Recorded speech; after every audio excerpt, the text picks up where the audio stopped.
Alright, so soon.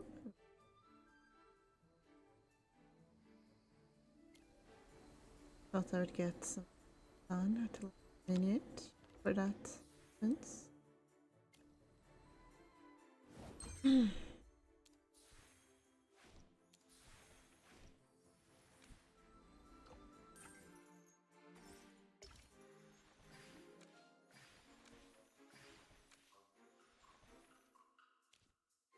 Lilies done.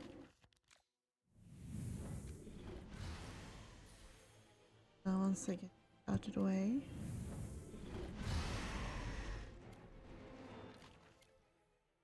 Picking up. I guess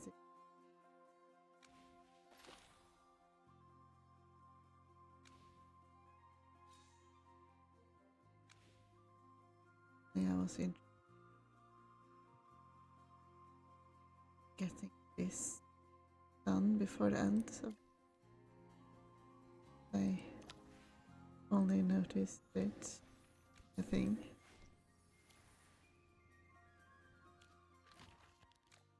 Now.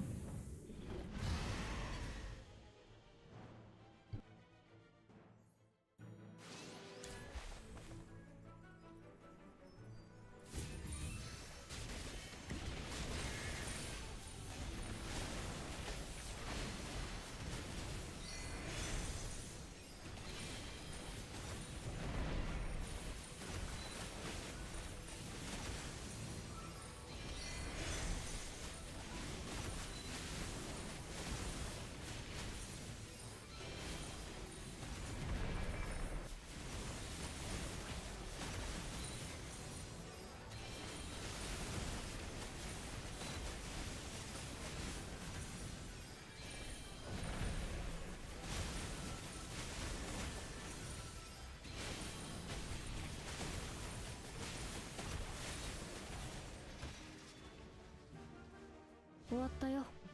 思ったより簡単だったね。 Still getting decent ranks in Dream Realms, so that's nice.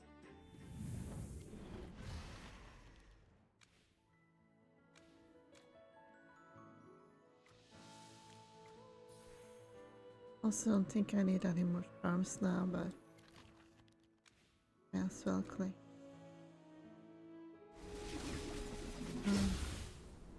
Sadly I didn't do too well in this, as I didn't manage to get into the top 100, as I don't have a lot of Hypercelestials built on this account.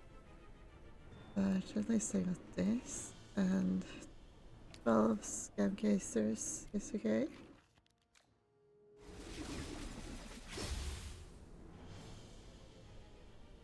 I was hoping that I would get next, be able to get into the top 100 because I wanted a code. I think that looks cool, but at least I should be able to get it on my other account, I think. Because I actually have a decent skills there. Which just keeps getting more and more there for Ravished Realm, which I think is a bit ridiculous. Like, I feel like, since Ravished Realm is like based around the factions, it feels a bit silly if when the Hypercelestials take over the other factions to such an extent. Like, you should have to rely on the actual faction to finish the faction. But well.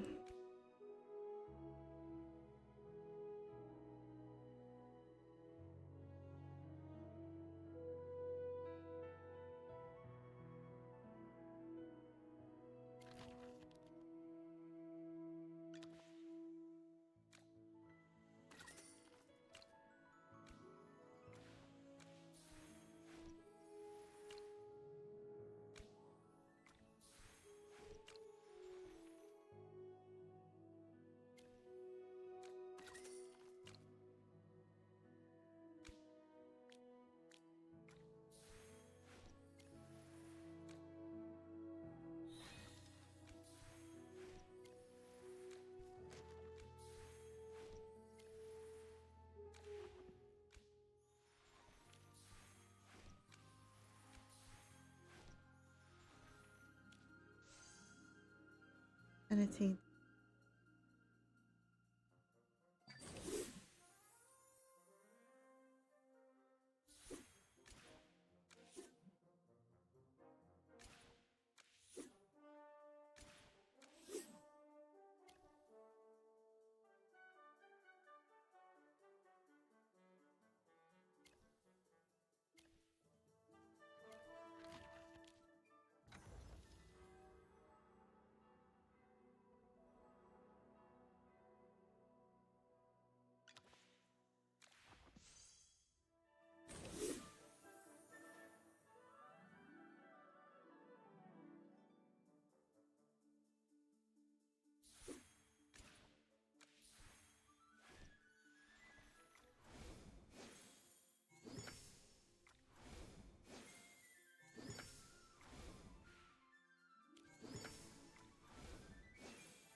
I, if I'm in the mood.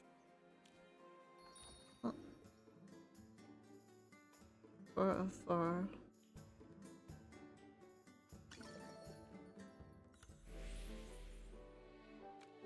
You will walk against the current as well. I argue that I maybe my diamonds for Gwyneth. Guess it does seem like she will be wrong, but I do like this guy, and it does seem like good for PvP. Kind of puzzles videos of him being kind of powered, but that could be ugly. So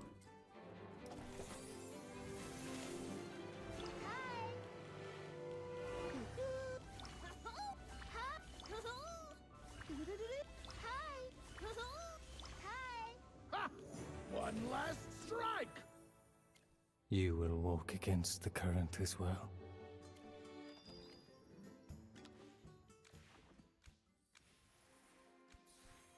at least I should be getting more diamonds for next season.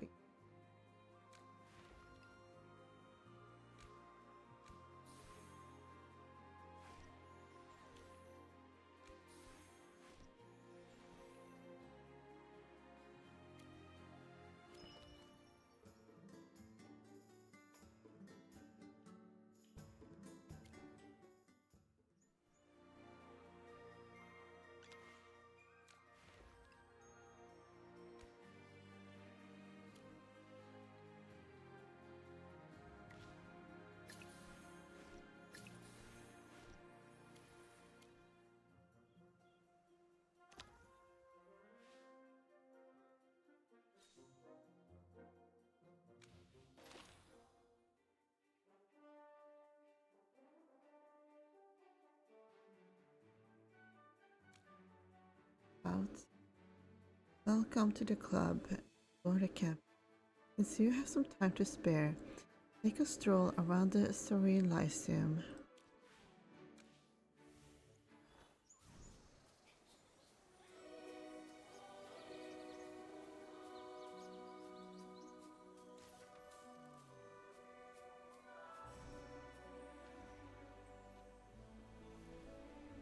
Wrong at the library.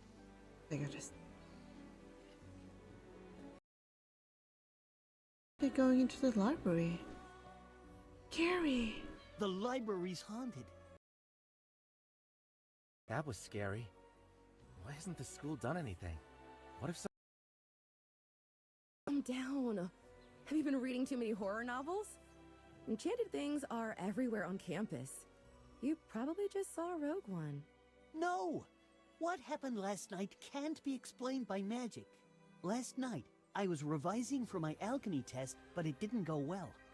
I tried to memorize the recipes, and none of them stuck. Then I recalled a rumor that the professor often reuses the same set of questions, and that the answers could be found in a book at the library. You borrowed that legendary book? No wonder you did so well on the test. That's not the point. The problem is what happened afterward. As everyone knows, going to the library after hours is against school rules, and violators lose half their holidays. But failing a course is far worse. So I decided to get the book. I slipped into the library through the side entrance while the guards weren't looking.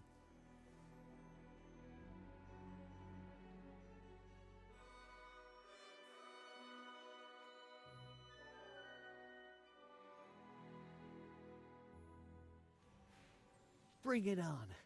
I'm ready to lose my holidays. Wait, where are the guards? They should have pounced on me by now. Jura above luck's on my side.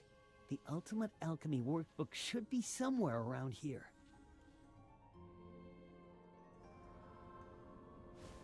Found it. Time to get out of here. Who's there?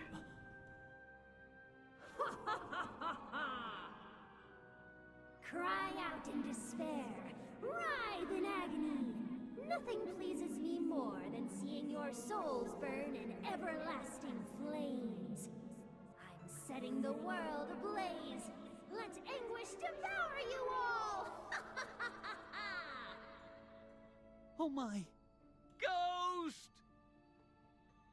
Ansel, paralyzed by fear, grabs the book and dashes out of the library without looking back. Unbelievable. You didn't forget that book even in a situation like that. That book was exactly why I was there. Wait, you're focusing on the wrong thing. The point is, that voice was really terrifying. And I know for a fact there was no one else in the library. Even now that the test's over, I still can't bring myself to return that book. Your unpunished violation, the sinister laughter, and those malicious words. That's odd. Is the library really haunted? This is certainly unusual, I must say. See? Even Sylvan thinks so. Rumors about supernatural incidents are common on campus, but no one has ever gotten away with breaking the school rules. Standing here won't help. Let me go in and take a look. Sounds like a fun conversation. The library rules didn't apply? Good timing. Shall we check out the library together? You're about to say yes, but then it hits you. Someone else was in the library yesterday besides Ansel. A Hypogean lurks within the rulebook, perched on the podium. Her name is Countess. She is the first to know if anything unusual happens in the library. Maybe you should talk to her first. It could be dangerous inside. I'll go in first. Fair enough. We'll be waiting outside.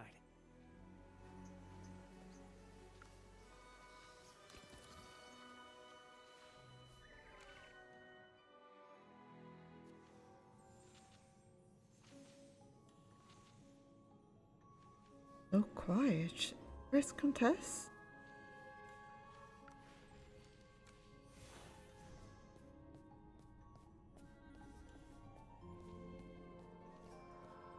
Something feels off.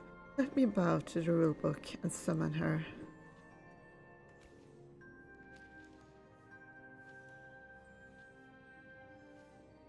Still no sign of her. Is she skipping work? Time to take drastic measures. Your light spell turns out even brighter than expected. The aura above is as though a sun is rising right in the middle of the library. As the rulebook is bathed in light, its pages start flipping wildly. Good grief. Who turned on the lights at this ungodly hour? I'm trying to sleep here.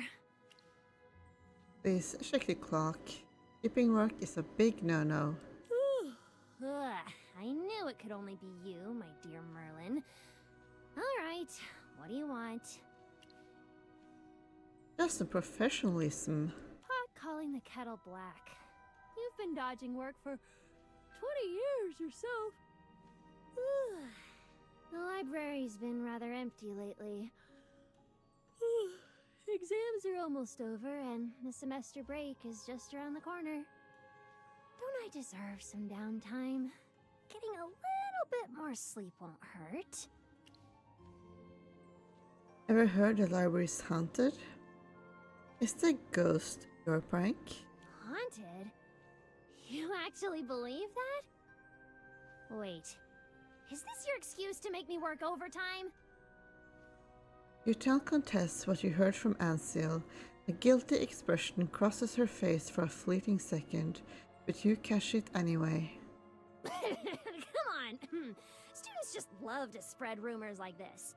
I have nothing to do with it, my dear Merlin.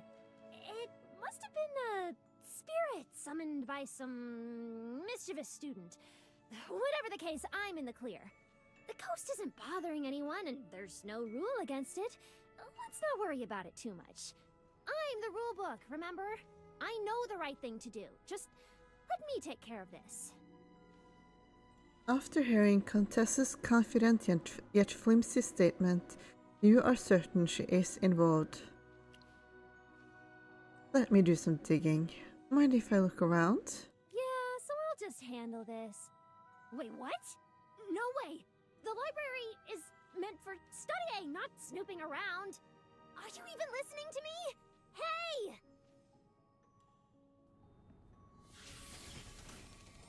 No, you can't go in there.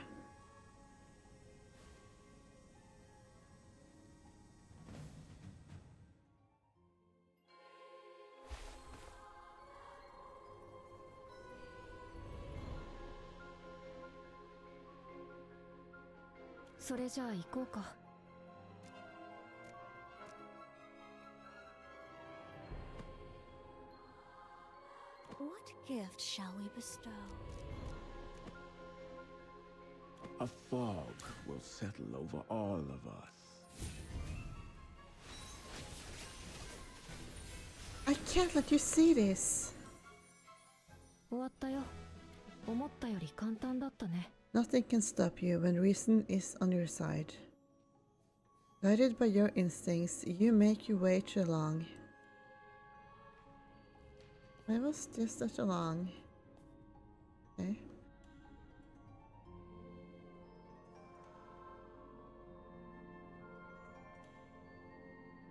Books? This is what she's trying to hide? Interesting. I definitely need to take a look.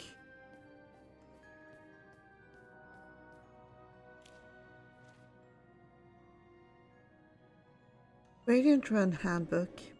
In the distant future of Asperia, magic has long since become obsolete. The world is ruled by machinery, and the arrogant syndicate reigns supreme. By a twist of fate, magic takes center stage once more, awakening mythical creatures and upending the world's order. You will play as a mercenary, a mere cog in the arrogant syndicate's machine, repeating the same mundane routine day after day in Savannah. One fateful day, a special commission comes knocking at your door. Will it grant you fortune and mastery over powerful technologies or magic? Or will greed be your undoing? Your choices will shape your fate. Strive for the divine light atop the arrogant syndicate, Raider.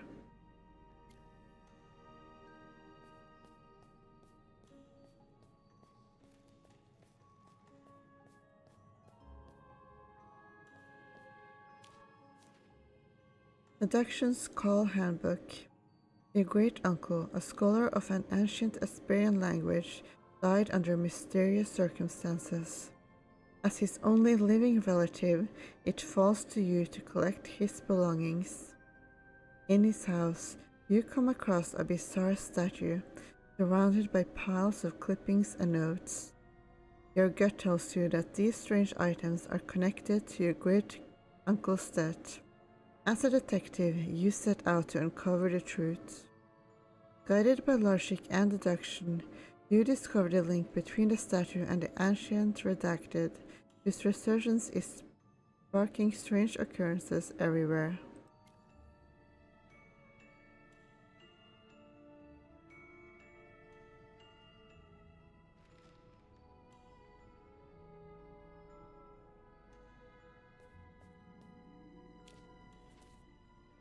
Dungeons and Dragons Handbook. The evil dragon is ready to rise again and dominate the world. Disaster looms large over the city of Dungeon. Its formidable and cunning minions have thrown Dungeon into turmoil. The world now teeters on the brink of utter despair. Against overwhelming odds, a few brave souls still rise to fight.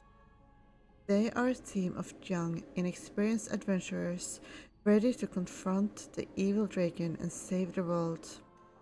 You can be a kind, neutral, or evil character from the factions of Lightbearer, Mauler, Wilder, Greyborn, or even Hypogean. Pick your character and embark on this epic adventure. So I can be Hypogean but not Celestial, huh?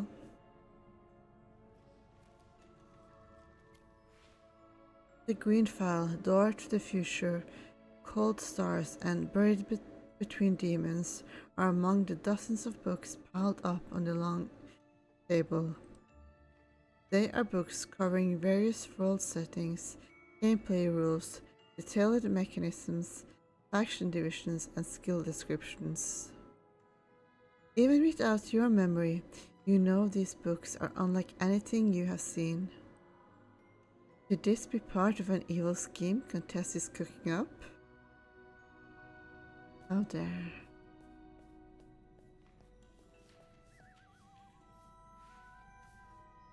Shoot, you saw them. Oh no! This is the last thing I wanted you to see! My dear Merlin, promise me you won't laugh at me. Are you writing a novel? Alright, I'll tell you the truth. Just the other day, some students were having a discussion here, and they were loud enough to warrant punishment. Hush, audacity. I know, right? I was curious, so I listened in quietly. Ugh, I'm so bored. Playing chess and going to salons just don't sound fun anymore. Why not read some novels? I've read my share, but most turn out to be tired cliches. They usually hook me with the cool setting, but the plots are a letdown. Either they're so predictable, or the protagonist does things that make no sense. If I were the protagonist, I'd make the story way more thrilling. Shh! Keep it down. Sorry to burst your bubble, but a novel's plot is fixed. You can't change it. If you're bored, you can come play cards or chess with us. Honestly, I think what that Joanna girl said was very true. Novels have captivating stories, but the plot only goes one way. Games, meanwhile, are fun to play, but without a compelling narrative, they aren't very immersive. So, as the Rule Fiend, I decided to create a new game that blends an intriguing plot with fun mechanics. This way, we can have the best of both worlds. Players can take on different roles and shape the story through their choices and a touch of luck. A game master oversees the rules and story, while everyone collaborates to create an epic adventure. I even came up with a catchy name for this kind of game. Tabletop Games. What do you think? This concept sounds familiar. It's my original idea, though someone else gave me the inspiration. Anyway, these books here hold the storylines and rules for the game I created. How is this related to the ghost? Well, last night I was racking my brain to perfect the showdown plot in Dungans and Daggins. Doesn't feel intense enough.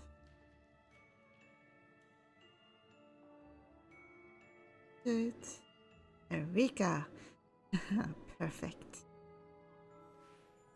Yes, that's more like it. Cry out in despair, writhe in agony. Nothing pleases me more than seeing your souls burn in everlasting flames. I'm setting the world ablaze. Let anguish devour you all! Now this is the perfect vibe for the ultimate villain. The Game Master can use these few lines and improvise the rest. So, that's what happened. I didn't break the completely one-sided contract you forced on me all those years ago. Why aren't you enforcing the rules? About that. I've been staying up a bit more lately, so I'm a little sleep deprived. That's why the power of the rules is weakened. A bit? A little? You chose indulgence over duty. Depths take me. As the rule fiend, devising new game rules is part of my job too. Fine, you win. I'm done with the game rules anyway. I'll turn the library back into a nightmare for rule breakers starting tomorrow. Happy now, my dear Merlin? I want to give your game a go.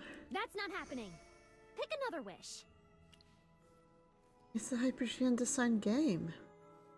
I need to make sure the game's safe to play. I can tell what you're getting at. You're just curious about my game. Trust me, the game's nothing special. Even the dice are the plainest kind. Why can't you just let me play? You must be hiding something. You're overthinking it. Would you show your writing to just anyone? I may be a Hypogean, but I have a fragile ego. I've seen your game books anyway. That's enough! Sometimes I think you act more like a Hypogean than I do. Games need players to exist. The game must be tested, right? I did spend a long time working on it. Games aren't complete without players. Let's have the best adventure together. Alright, you've won me over. But the game's designed for multiple players, and right now, you're all alone. Get 2 guards here to join us. Let the guards play with us. Clearly you love games just like I do. If only you could also understand my need for a break. Alright, take a seat while I go fetch 2 poor souls who need to work overtime.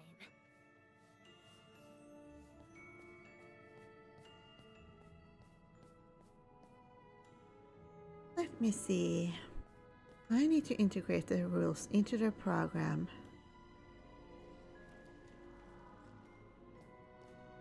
Executing command. Someone opened the door. Your first tabletop session ever will begin soon. Let's go with this module. The study of dark language. Module? It's the game's script, covering the setting, storyline, main characters, the whole 9 yards. Sounds complicated. Can't we change the module? Not allowed. That's how the rules work. My game, my rules. First, create a character and stick with it throughout the game. I'll pick your character this time, just in case your imagination runs too wild. Here goes. You'll be a detective in a futuristic world with the investigate and sense skills. During the adventure, you'll need to use these skills wisely to achieve your goals. I had these skills in real life. Can't I just use magic? You're a detective now, not a mage. This is how role-playing works. Stop interrupting and just go with it. Let's just run the session. You'll get the hang of it along the way. Following contestant's instructions, you close your eyes. He says it is an essential ritual for getting into character. You keep your eyes closed until you feel someone holding your hand. An icy sensation begins creeping up from your fingertips. It was a tumultuous era, with industrialization bringing wealth and opportunity alongside pollution, violence, and crime. You, a seasoned detective, live in this metropolis, where knowledge doesn't always translate into wealth. The cost of living is high, and you have barely enough to get by.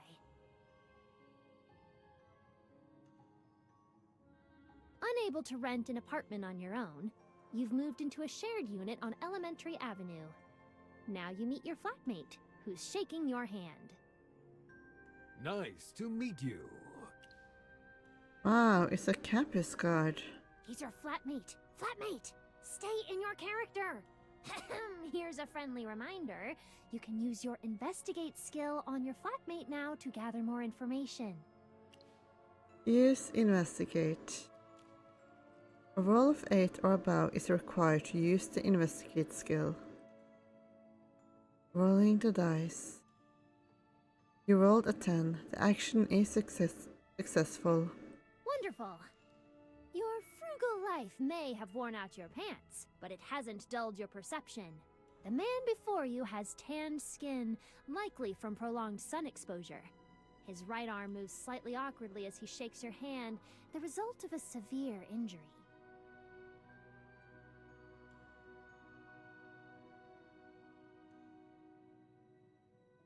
He's wearing a typical doctor's white coat, but unlike most doctors, his face shows no sign of fatigue.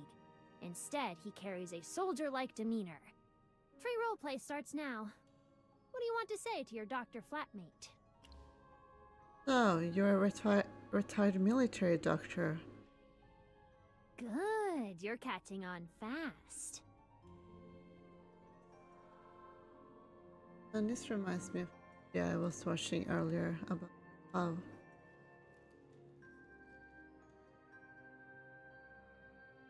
bad a certain show is. Amazing. The rumors were true. You really are a famous detective. What a heartfelt compliment. Just bear with it. We can't expect too much from a campus guard. Please, let me be your assistant. I'll do my best to support you. My assistant? What? Why? Just assume he's a big fan of yours, alright? I have to make this session easier since it's for beginners. Now, we're moving to a new scene, with a new character joining in. You must be the famous detective. I'm Inspector Lestrade, and I need your help with a tricky case. You'll be handsomely rewarded when the job's done. Come with me. Along with your assistant, you follow the inspector to the crime scene. On the bumpy ride through the slums, the fog grows thicker and your anxiety mounts. Meanwhile, in reality, you remain still. Isn't this incredible? The entire adventure plays out through text. Why not just use teleportation? Can you create a scene? This is a spur-of-the-moment session. I wasn't prepared at all. The game's still a work in progress, and I never intended to show it to anyone. Now, close your eyes and feel the wheels rattle over the gravel road. As described by Countess, you arrive at the crime scene. By the time you open your eyes, you see a campus guard lying on the floor. Oh, I mean the victim.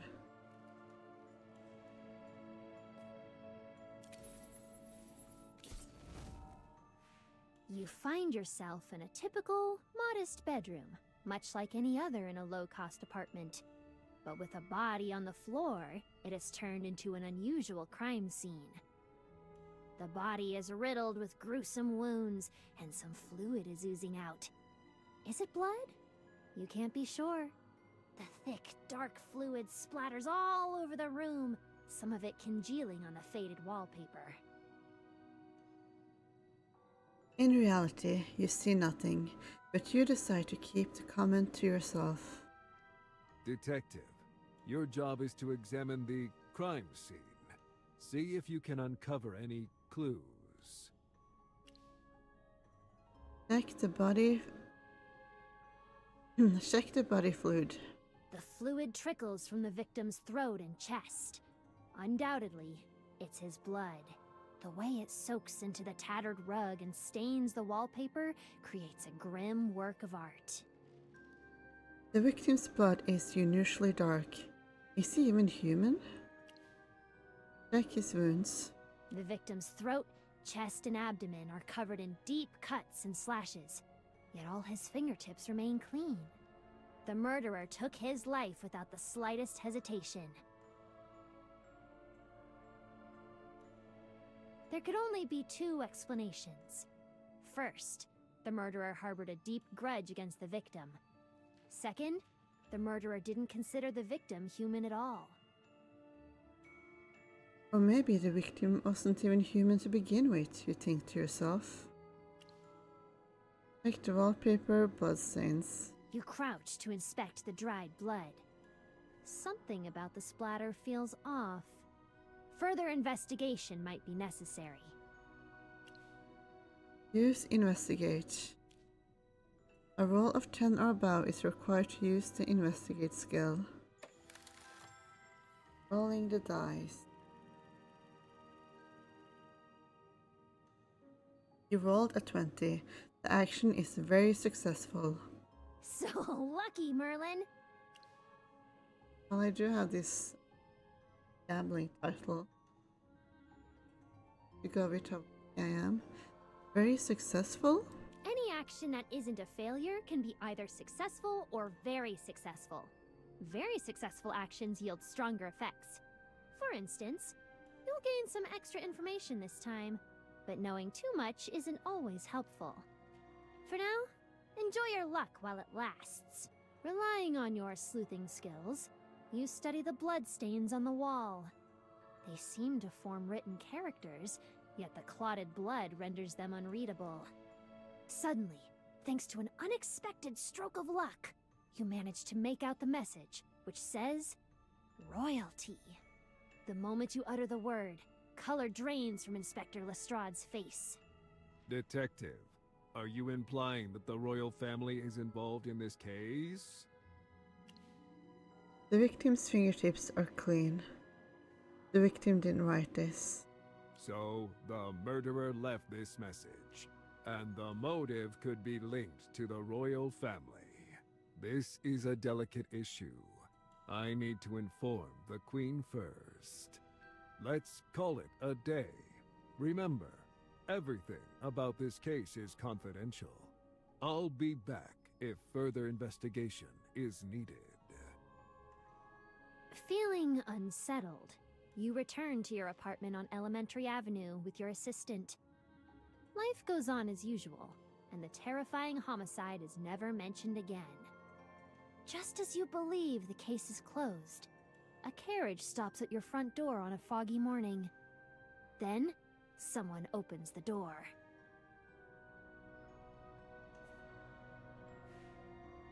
Are you ready? Your deduction was correct, Detective. The Queen is deeply concerned about this case and wishes to discuss it with you in detail.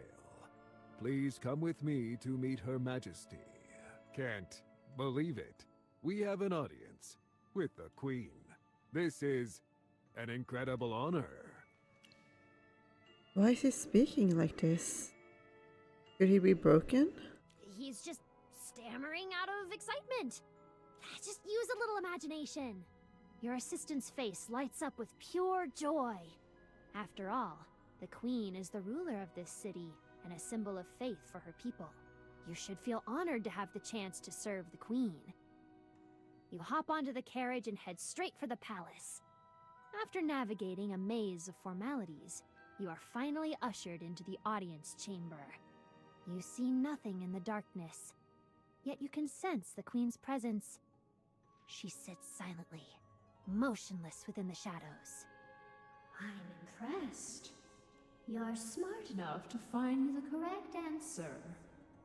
As the Queen's mellow voice echoes through the chamber, a faint ringing stirs in your mind, making you dizzy.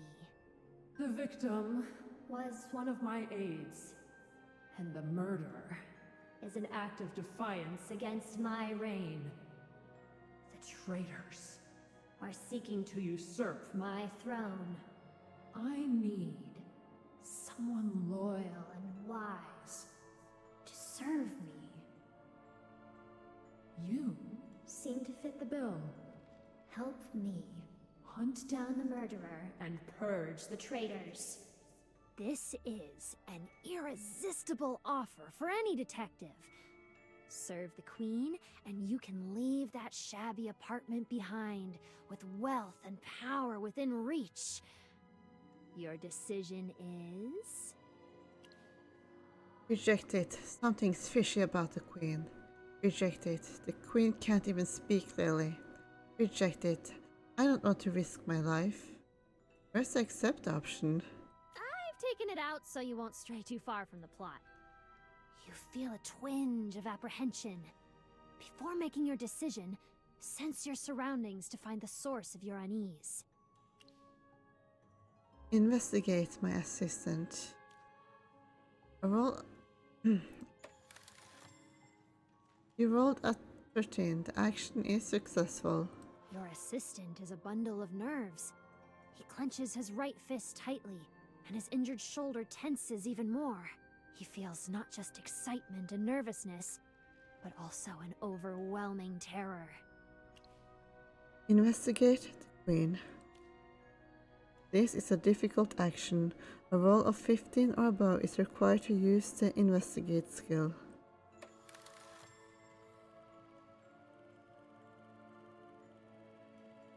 You rolled an 8. The action fails. You peer into the darkness, trying to discern the Queen's face. An imposing figure looms before you. You peer through the inscrutable shadows. Suddenly, an excruciating pain pierces your eyes and spreads through your entire body. You let out an agonized scream. A voice in your mind begs you to stop looking, warning that it is an act of desecration. Hence the Queen. Go ahead and follow your instincts. This is a difficult action. A roll of 15 or above is required to use the sense skill. You rolled a 20. The action is very successful. Close your eyes and let your awareness sink into the darkness. Your vision feels sharper than ever. You see a colossal figure and its shadow. She, a being wholly unlike you and your assistant, lurks within the inky darkness. Numerous tentacles hover around her, watching you with a calm yet deadly intensity. The Queen. There's something off about her. Or rather, about it. Is that a hypofiend? No. It's something far more mysterious. An existence more incomprehensible and unnameable than anything you can imagine. I would never serve a monster. I'm the good guy, right? So, your decision is... I decline the Queen's offer. You've made up your mind. Just as you prepare to turn away, the entire chamber quakes. Amid the rising fog, a shadowy figure slowly inches closer. Mucus oozes through the cracks in the chamber. The floor melts, the ceiling warps, and the entire space twists into a vortex. At the same time, you realize something is devouring you. Traitor! The Queen seethes at your defiance. Her countless limbs thrash violently, reaching towards you through the fog. The ends of her limbs crack open, revealing eyes that stare at you. They are the Queen's eyes, scrutinizing you, the mouth-watering meal about to be consumed. You and your assistant are about to wind up in the monster's stomach. Fight for your life while you still can. I'm not ready to die yet. Aren't you a little too calm? You're hurt and can't fight after looking the Queen in the eye. Tell me what to do. I'll do my best.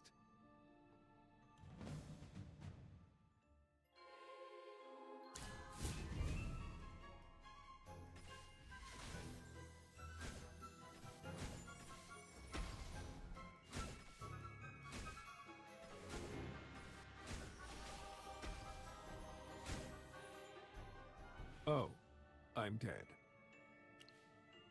Hey, hang in there. Exhausted. There's nothing you can do to stop the vortex from drawing you in. Darkness clouds your vision, and you slowly drift out of consciousness. Oh, I'm dead too. So, is it game over? Technically, yes. How did this happen? You can't fail here! I haven't even reached the best part! Maybe I made the queen too strong. Should I add more scenes before the showdown? Only the god gets to fight anyway. If I'd played as Merlin, the queen would have been crushed. But that's out of the question. Ugh, it's so frustrating that our first run ended just like that. I had fun. It's basically storytelling. Boring. I didn't have enough time to prepare the scenes. Besides, this game relies mostly on your imagination. I'll make it better, if there is a next time. We need more human players. You're right. It's a multiplayer game, after all. Sadly, you're the only one who can play this game. Our contract prohibits me from appearing in front of the students. You can speak without showing yourself. Remember the library ghost? You mean, I can pretend to be the library ghost? That could work! Little Merlin, you're more shrewd than any of us Hypogeans. Alright then, I'm counting on you to recruit new players. Off you go! While you're away, I'll fine-tune the game. It's getting late. I'll start looking tomorrow morning.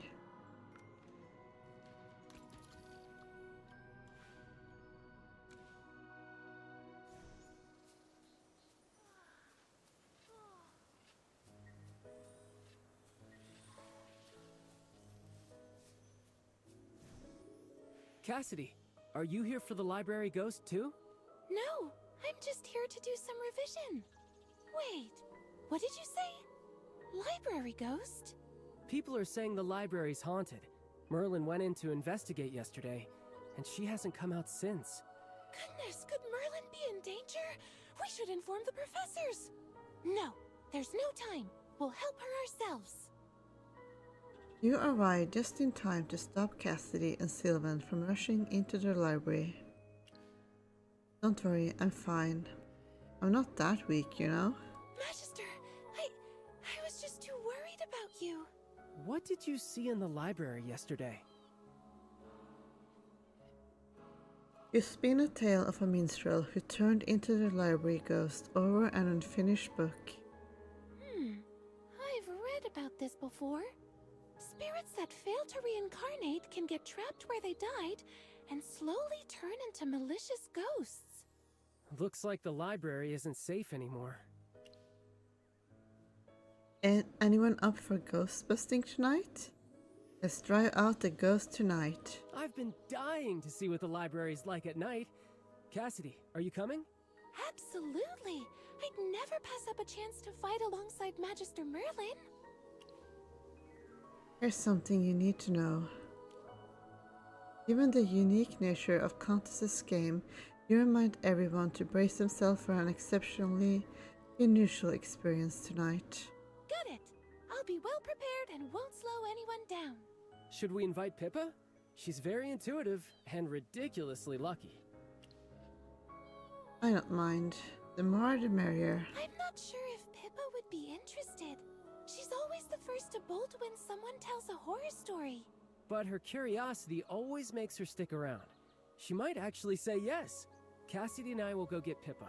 Let's meet at the library side entrance tonight. The library is deserted at night.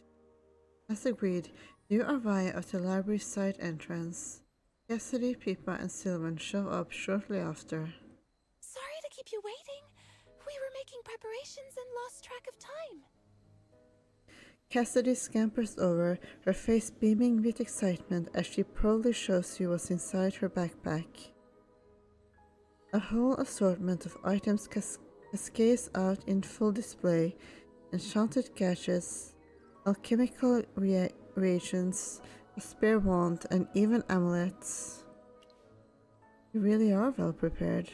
Honestly, I'm still kind of scared, so Cassidy and I made some enchanted amulets. Hopefully they'll work. I'm sure they'll come in handy. Remember, even Merlin struggled against that ghost. It's one tough nut to crack. Speaking of which, has that ghost gone into hiding? The library looks completely normal today. I don't sense anything off either. It's just so quiet around. I'm in. Now. Watch out! What was that? Was it the ghost? Merlin, should we go in? Don't worry, I'm here. Isn't that why we're here? Magister Merlin's right. Let's head in, everyone.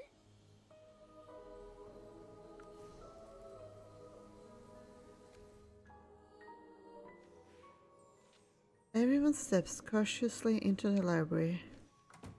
As soon as everyone is inside, the door slams shut, tightening the tension in the air. Countess definitely did that on purpose. You just can't resist a good prank, huh? You're above. Why on earth is it so crowded in here? Have you heard of the rumors? There's going to be a big mess in the city of Dungeon.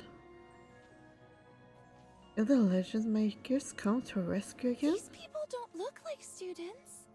What are they going on about? Dungan? Huh, I've never heard of that place. Who are these people? And why haven't the gods thrown them out? Dungeon. You recognize this name from one of Countess's stories. Looking closer, you notice that a strange crowd behaves and speaks just like real people. However, the magic in them tells you they are nothing more than illusions cast over the guards. Apparently, Countess revamped the game with lifelike illusions. You whisper our remark. It's way better this time. Last time was so lame. A breeze brushes past your ear, carrying a faint, familiar voice. I've got to make a good impression on the new players. Can I count on you to explain the rules? If I do it, I'll probably scare them off before they even hear a word.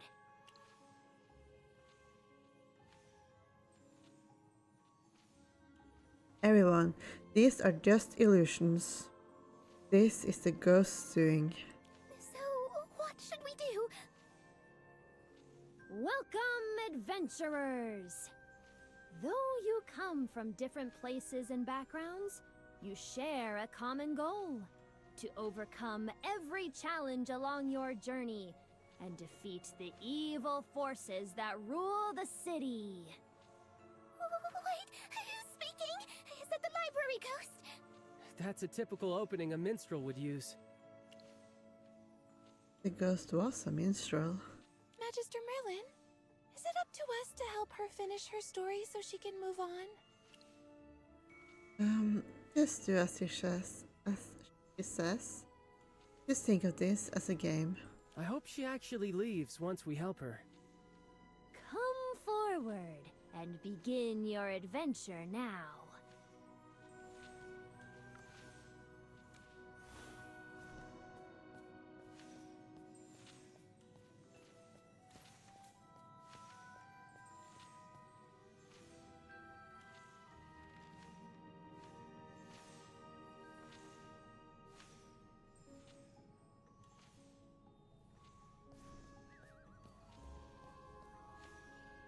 First, each of you needs to pick a character. Choose one of the 4 cards before you. These 4 characters will appear in the Dungan and Hypogean story. You remember the original title was Dungeons and Dragons. Has Countess tweaked the plot? Anyway, let's play it by ear.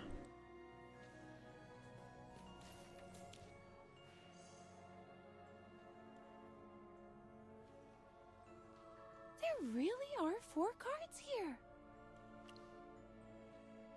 Read the Berserker card. Roll Berserker. Skills, Combat and Intimidate. Berserker steps into this perilous world, clad in metal armor.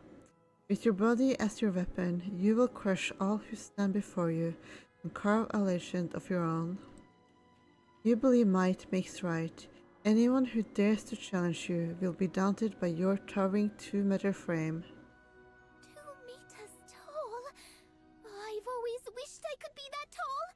I want to be this character. Read the Mage card. Roll Mage. Skills Mystery and Heal. As the Mage, you can draw in the magic from the air, perceive the secrets of nature, harness its power, and cast extraordinary spells. The Mage is innately fascinated by this mystical world. You prefer to use your spells to protect your allies, rather than attack enemies or plunder treasures. Mage? That's right up my alley. Please. It's as if your name's written right on the card. Cassidy, it's just a game. Don't you want to try something different for a change? Acting isn't my strong suit. Since we're doing this with Magister Merlin, I'd better pick what I'm skilled at. Read the Dancing Poet card. Roll Dancing Poet. Skills Perform and Persuade. The Dancing Poet enchants the audience with captivating moves. You can sway emotions or even inspire others to become your followers. You are a remarkable artist and a gifted storyteller. By manipulating people's minds, you can persuade your enemies to surrender without resorting to violence. Interesting. I'll try this role. The card doesn't specify a gender. I can play a female role, right? Huh? This makes the game even more fun. I'm going to let my imagination soar and try things I've never done before. Read the last card. You pick up the last card. Roll Rogue. Skills Stealth and Sense. In this bleak city where despair reigns, survival often means lying low and moving cautiously. You are as elusive as the wind and as hidden as a little bird in the treetops. From the shadows, you watch your enemies and strike with precision to emerge victorious. Similar to the detective character, maybe Countess meant it for me. Now that the characters are assigned, the story officially begins. A notoriously brutal Hypogean is rumored to be committing atrocities across the city, but few have actually seen it.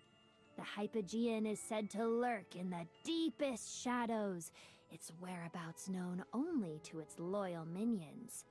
You ask around the city for clues, and learn that one of its minions frequents this tavern.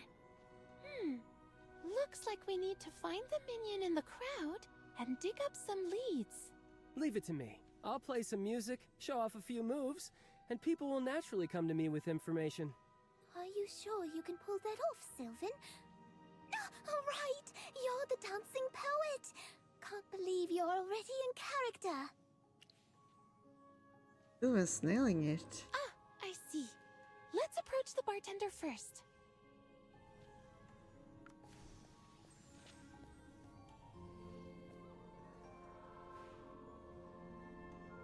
What can I get for you? Welcome to the Rye. What can I get for you, new faces? Hi! Have you seen any of the Hypogean's minions around here? That's too blunt. Be a little more tactful. Huh? My bad. I thought adventure stories let you be more direct. Guess I still have to talk my way around things like in real life. The character sheet did say we could use different skills to reach our goals, right? You praise Sylvan for being quick on the uptake, then explain the rules of the dice. Everyone is eager to test their skills on the bartender. Why does that sound so questionable? Why are you all staring at me like that? Or bartender. Let me use the persuade skill on the bartender. I'll win his trust first, then find out if he knows anything about the Hypogean. Even if it's just an illusion. Illusion. A roll of 12 or above is required to use the persuade skill. Dylan rolled a 15. The action is successful. After acting clueless for a while, the bartender finally gives in. With a sigh, he sets down the shaker in his hand. You see, people from all walks of life come here. Some decent, some dodgy. But we don't go blabbing about our patrons, and that's how we stay in business. I can't tell you anything. Please leave. The bartender still won't budge. Maybe it's the wrong skill? You're persuading him. Just beat it out of him. Should Pippa and I do something now? Magister Merlin, please tell us which skill to use. Pippa, use combat. Getting rough already? Alright, I'll use combat. A roll of 8 or above is required to use the combat skill. Pippa rolled a 20. The action is very successful. Wait, what? How do I even handle the story from here? Nice one, Pippa. Not even the ghost can mess with your luck. Okay, here goes. The Berserker can't stand those who talk in riddles. Furious from being fooled time and again, the Berserker swings a devastating punch at the bartender. The bartender lets out a cry of pain and collapses behind the bar. Oh no! Can we even get him to talk now? Looks like a very successful action doesn't always lead to a good outcome.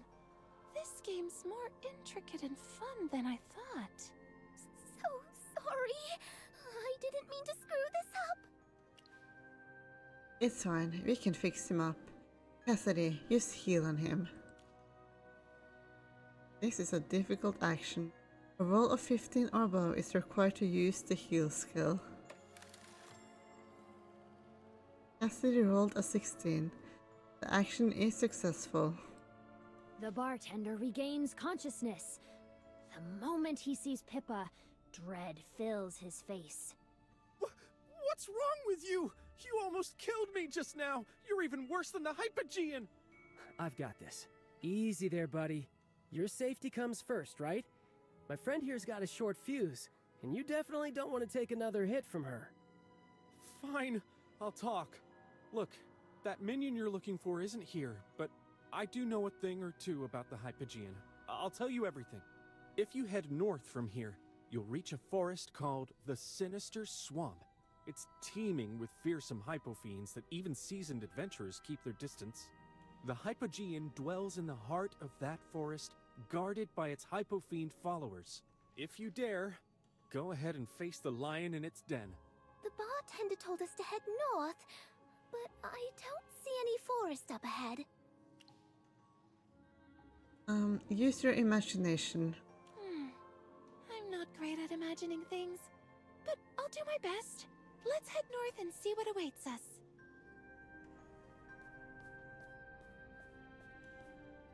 You step into the forest, carefully navigating around the swamps. The surroundings are eerily quiet. The animals, hidden among the trees, scatter the moment you get near. They all follow the same unspoken rules, and you are clearly outsiders. The sky darkens, and the air thickens with heat and humidity. Shadows flicker among the trees, and their leaves rustle in an unsettling way, keeping you on edge. Suddenly, a Glimmerbloom materializes out of nowhere, standing before you. You're above. It's just a Glimmerbloom. I thought the Hypogean was ready to jump at us. But I can see a Glimmerbloom right here! How did it get into the library? It must be part of the backdrop, like those patrons in the tavern. Magister Merlin, what should we do? Let's try to talk to it. Take it down. The path of destiny splits here. Choose carefully. Oh, another path of destiny split. Well, let's try to talk to it.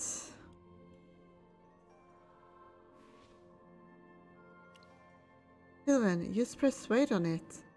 Sylvan, it's your time to shine. Try to seduce the Glimmer Will my Bloom. skill work on a Glimmer Bloom? I'll give it a shot. Oh yes, you roll well enough. This is a difficult action. A roll of 16 or above is required to use the Persuade skill. Sylvan rolled a 6. The action fails, and now he can seduce the Glimmer Bloom. The dancing poet recounts a moving tale of the suffering inflicted by the Hypogean and earnestly urges the Glimmer Bloom to redeem itself. The story is masterfully told, but the dancing poet overlooked one thing. The Glimmer Bloom doesn't understand human language. Persuasion fails. It didn't work because of a language barrier. Pippa, can you communicate with it? Me? I don't think the Berserker can speak plant language either. Plants are a part of nature, right? I remember my mage card mentions the ability to perceive the secrets of nature. Impressive, Cassidy! You actually memorized what's on your card. Cassidy, use mystery on it. A roll of 13 or above is required to use the mystery skill. Cassidy rolled a 15. The action is successful. Everything in Dungan is deeply connected to nature. The mage, who understands nature's secrets, can easily communicate with the Glimmer Bloom. I'm going to retell Sylvan's story, but in a way the Glimmer Bloom can understand. Soon, the Glimmer Bloom covers its face with its leaves and begins to weep. I'm tired of narrating everything. Your turn, Glimmer Bloom. Evil Hypogean. Didn't know. It bad to you too. The forest. Our home. Evil Hypogean. Drove us out. Turned us into bad Glimmer Blooms. We want to fight back. But Hypogean too strong. Good people. Beat Hypogean. Help us. I show the way. The Glimmer Bloom waddles forward and points toward the east with its leaves. Looks like the Hypogean is somewhere in the east. No time to lose. Let's go.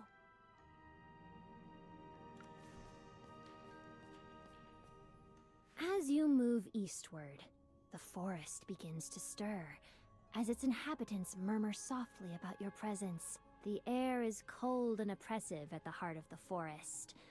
A foul stench rises from behind, accompanied by the sound of labored breathing. Everyone, be careful! This snow monster seems to mean no harm. Maybe it's friendly, just like that Glimmer Bloom from earlier. I know the drill. Time to use one of my skills to make it talk, right? Alright then. Perform it is! Wait a minute, Sylvan. Why would it want to see you perform? Don't forget I'm now skilled in both dance and poetry. I'll charm the snow monster with my moves and turn it into our ally.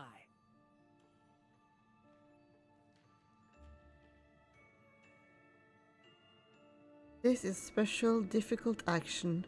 A roll of 18 or above is required to seduce the snow monster. As this is a special action, failing it will incur a penalty that causes unpredictable consequences. A penalty? If you fail, will we be stuck here? Since we're a team, can I help, Sylvan?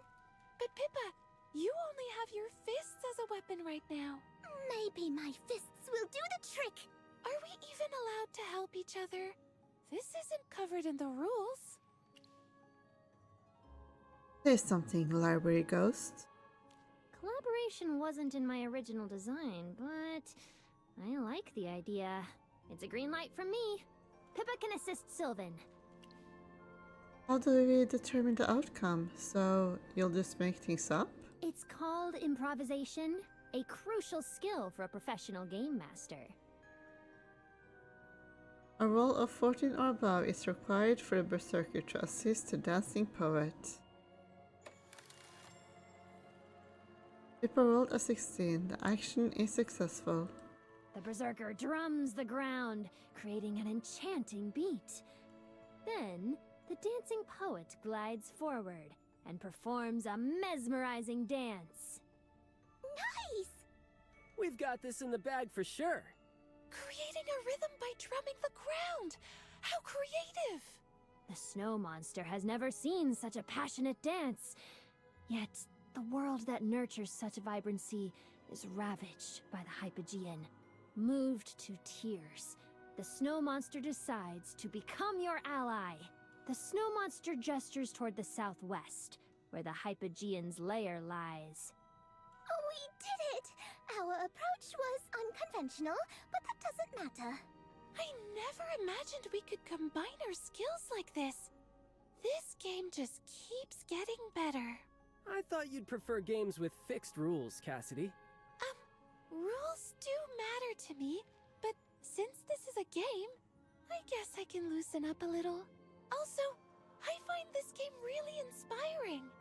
If skills can be combined here, maybe the same could work for spells in real life. Let's get back to the game. Now that we can combine skills, could there have been an even better way to recruit the snow monster?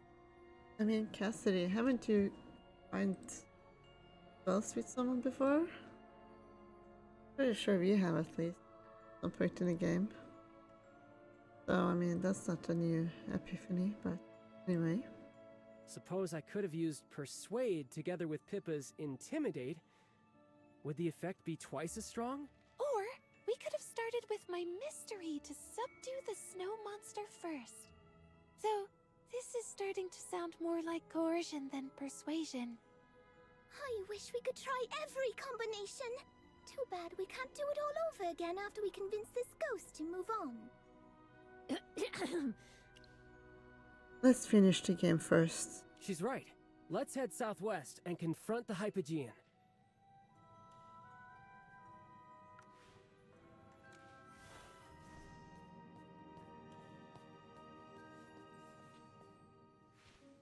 You push ahead towards the southwest. Reaching the end, you glance up, and the school rulebook sits quietly before you. Is this the place for the final showdown? In a way, it truly is a Hypogean's hideout. You've reached the Hypogean's lair, Legend Makers. Are you ready to face the Hypogean inside? I'll definitely win this time. I'm ready. Very well. With the rogue's consent, those Merlin names as companions here in the library may face the Hypogean face to face. And incorporate them into the agreement!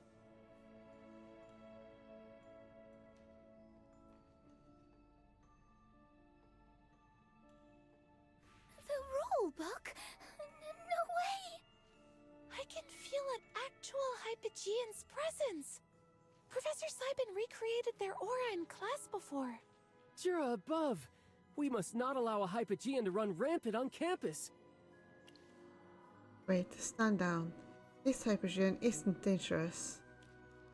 You briefly explain Contessa's identity and the truth behind the game. Hold on. Magister Merlin, did you invent the minstrel story and make us play a game designed by a Hypogean? This game must have been the Hypogean's ploy to make you release her. The reason you're hiding the truth and making us play along is to make her drop her guard, right? What led you to that conclusion? Have I got it wrong? I'm so confused. See how humans always stereotype me, little Merlin? It really gets under my skin. Listen, girl. Not every Hypogean wants to destroy the world. Did you just call her Little Merlin? Who exactly are you, and what's your deal?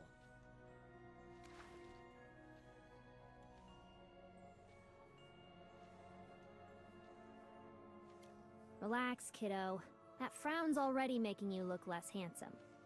By the way, I'm Contessa, and I'm a close acquaintance of your Magister Merlin.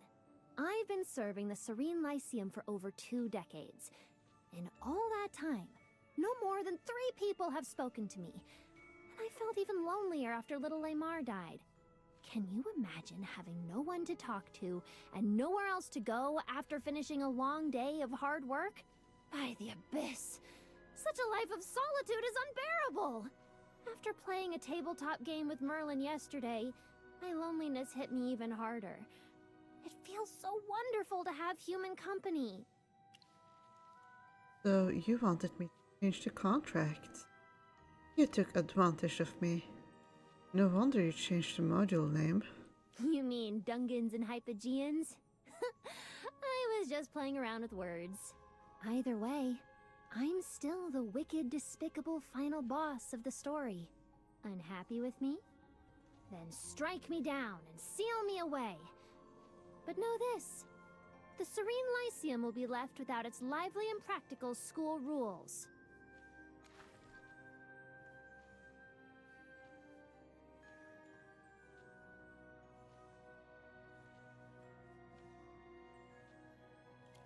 Excuse me, there's one more thing I don't quite understand. Countess, right? If all you want is your freedom back, why not just trick Magister Merlin into amending the agreement? Think outside the box, girl. Freedom and rules can be understood in more ways than one. You see, games are about following the rules and challenging them. A game can't exist without rules, and it isn't fun if everyone just plays by the book. True liberty requires limits, and absolute freedom is no freedom at all. It actually amuses me to see students flout the rules from time to time. So, even if I could have turned Merlin into an idiot overnight and manipulated her into changing the agreement, I still wouldn't do it. That would spoil all the fun. Idiot? Ooh. You enjoy making things hard for yourself? Easy wins just aren't fun for you, huh? Wow, you picked up on that right away. Now I see why you're Merlin. Now, that's enough explanation. Whether in the game or in reality, I, the Hypogean, have appeared. Legend makers, come forward and prove your might by besting me! Cry out in despair, writhe in agony. Nothing pleases me more than seeing your souls burn in everlasting flames! Dang! Her face and tone flipped in an instant. Magister Merlin, since you placed your trust in this Hypogean, I will as well. We need your guidance to finish this game.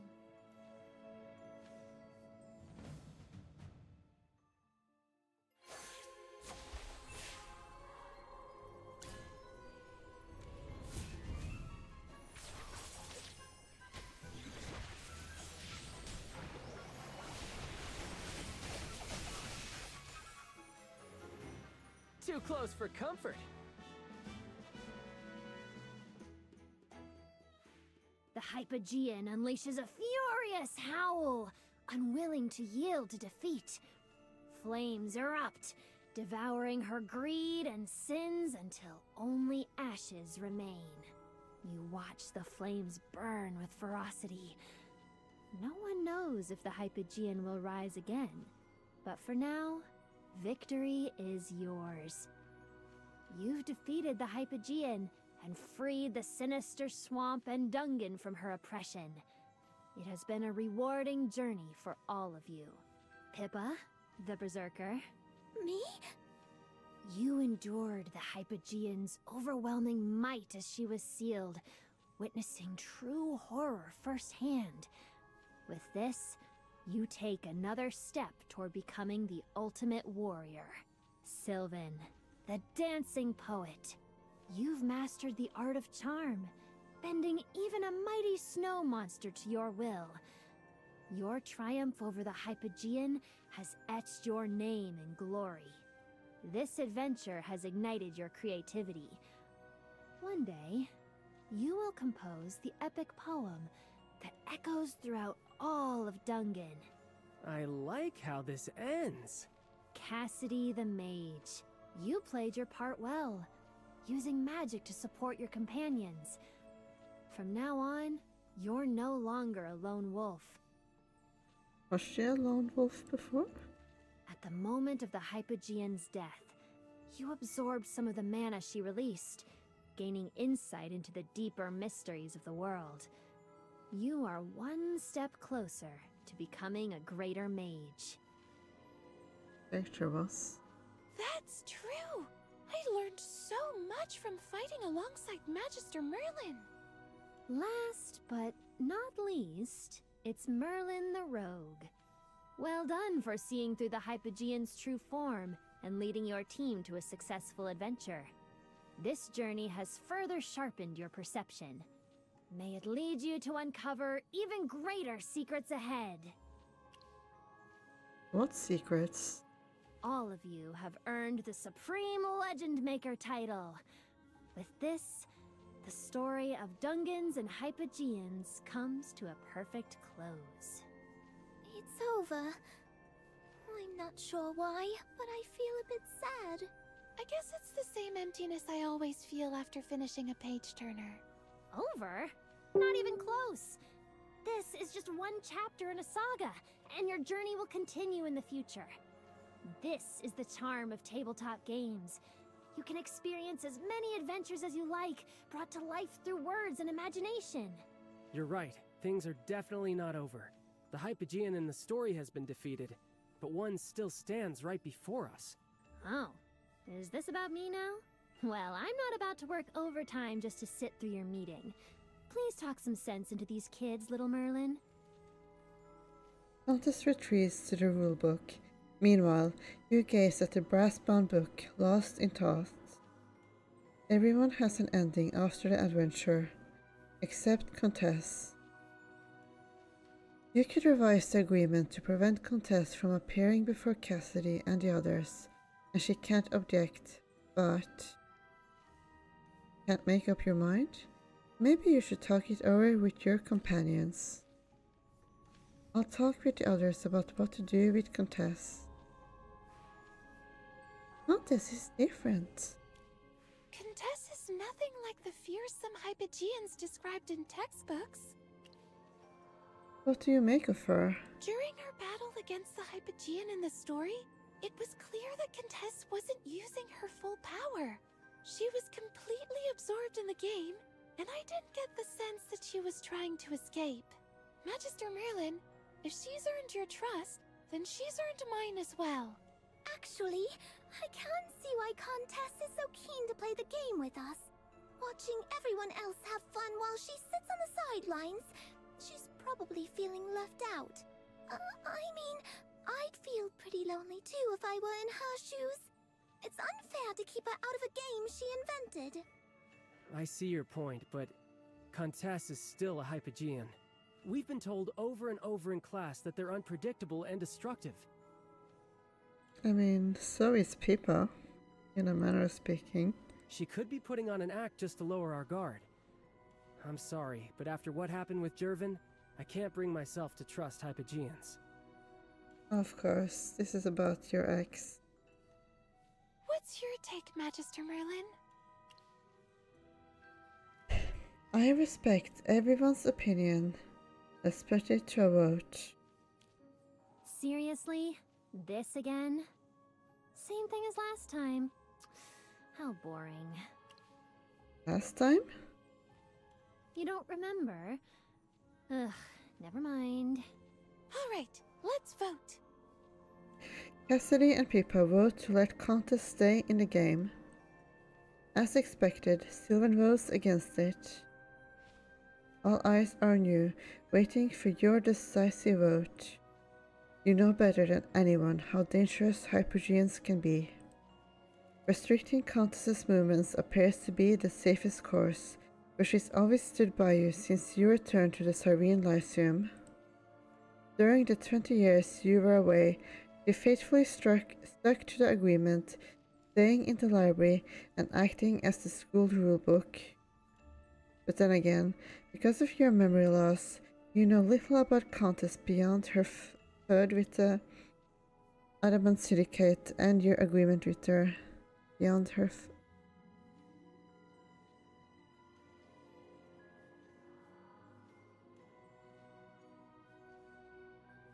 You don't remember how you first met her or why you decided to bring her back to the Sarene Lyceum. still on the fence? I'm not in a hurry, but these kids are waiting for your verdict, and the tension's building. Aren't you curious? I do, obviously.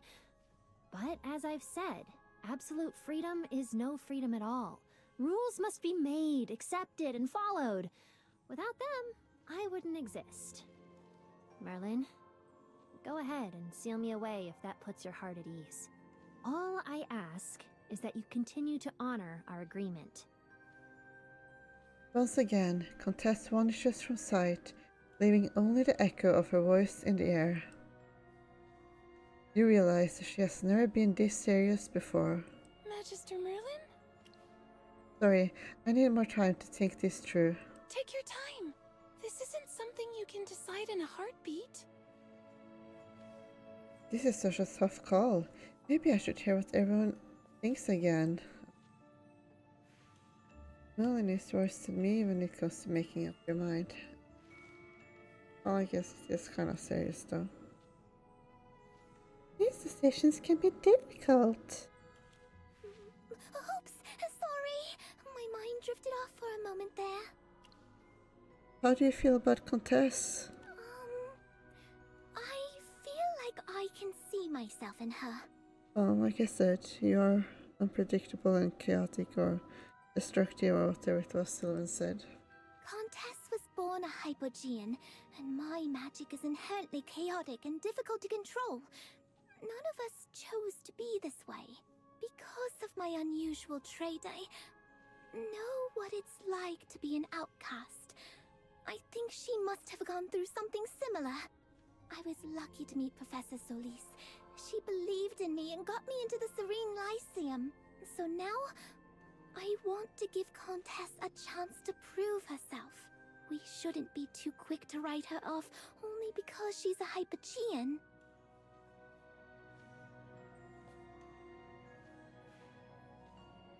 Magister Merlin looks troubled. You look stumped. Can I help?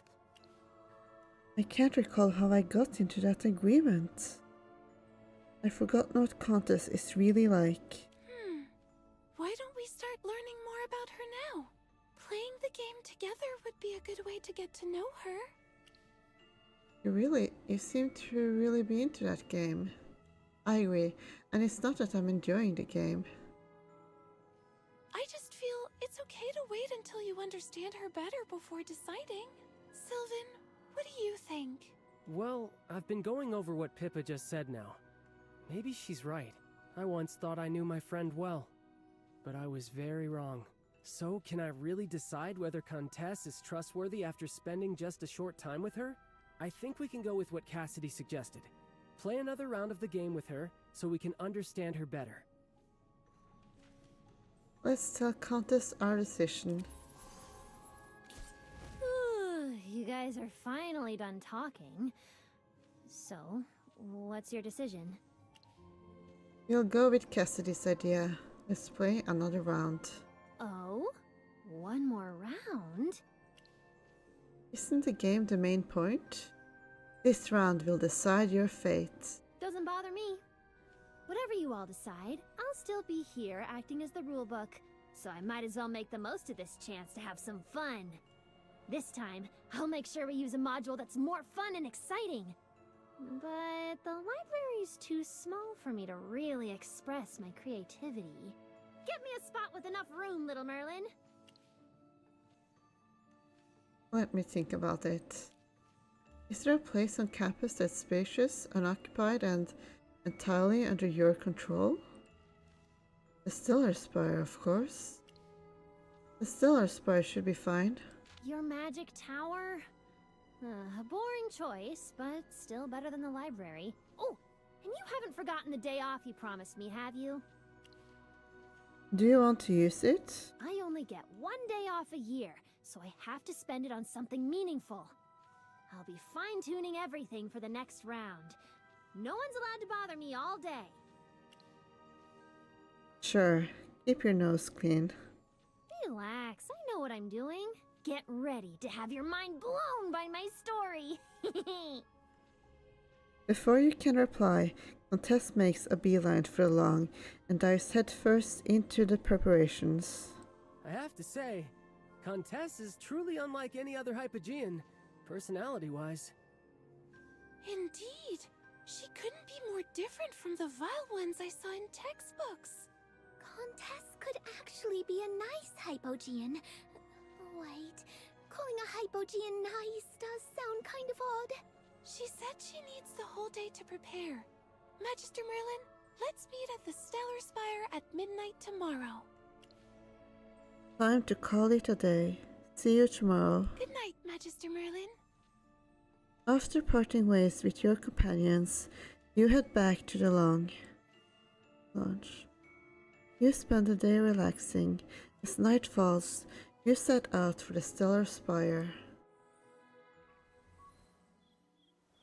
I got to be for a moment.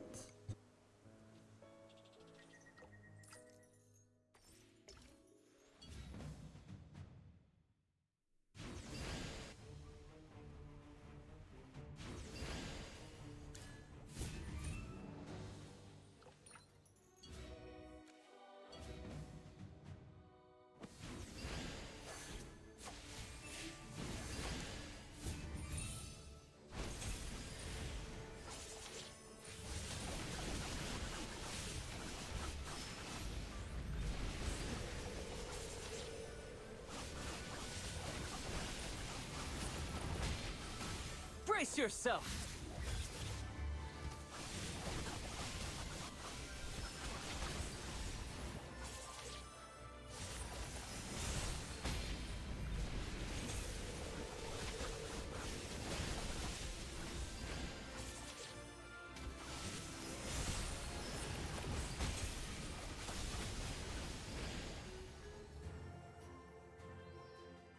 Too close for comfort.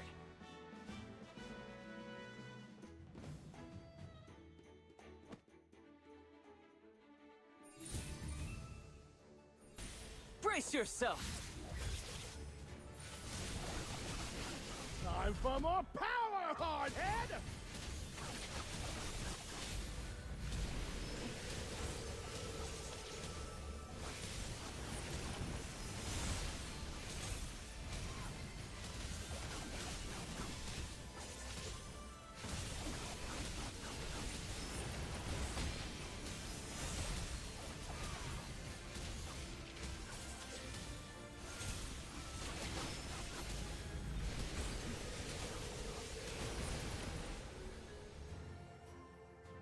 Too close for comfort.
Too close for comfort.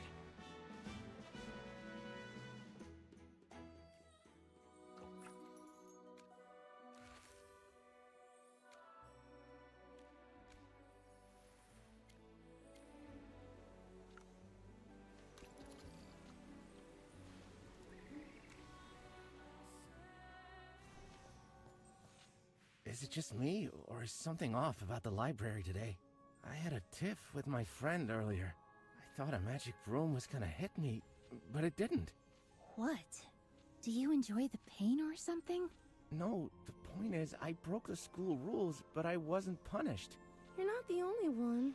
Some other students have noticed that the school rules aren't as strict as they used to be. Are they still in force? Does this mean I can skip classes whenever I want? Listening to the students make you realize just how essential contest is, which is why she's allowed only one day of the rest of the year. Hang on. The agreement restricts contests to the library, though she can't move freely. She will have to go with you to reach the Stellar Spire. You head back to the library and see Countess sitting by the rulebook, staring blankly into the distance. You're finally here, Merlin. I'm glad you remembered to come for me. Come on, let's go. I can't wait to start the game. You take Countess out of the library under the cloak of darkness.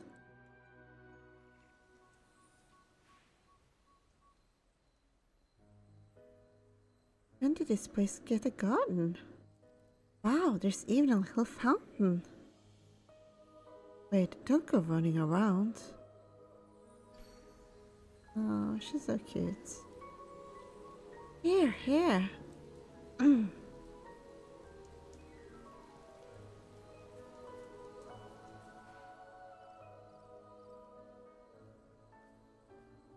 Hold on.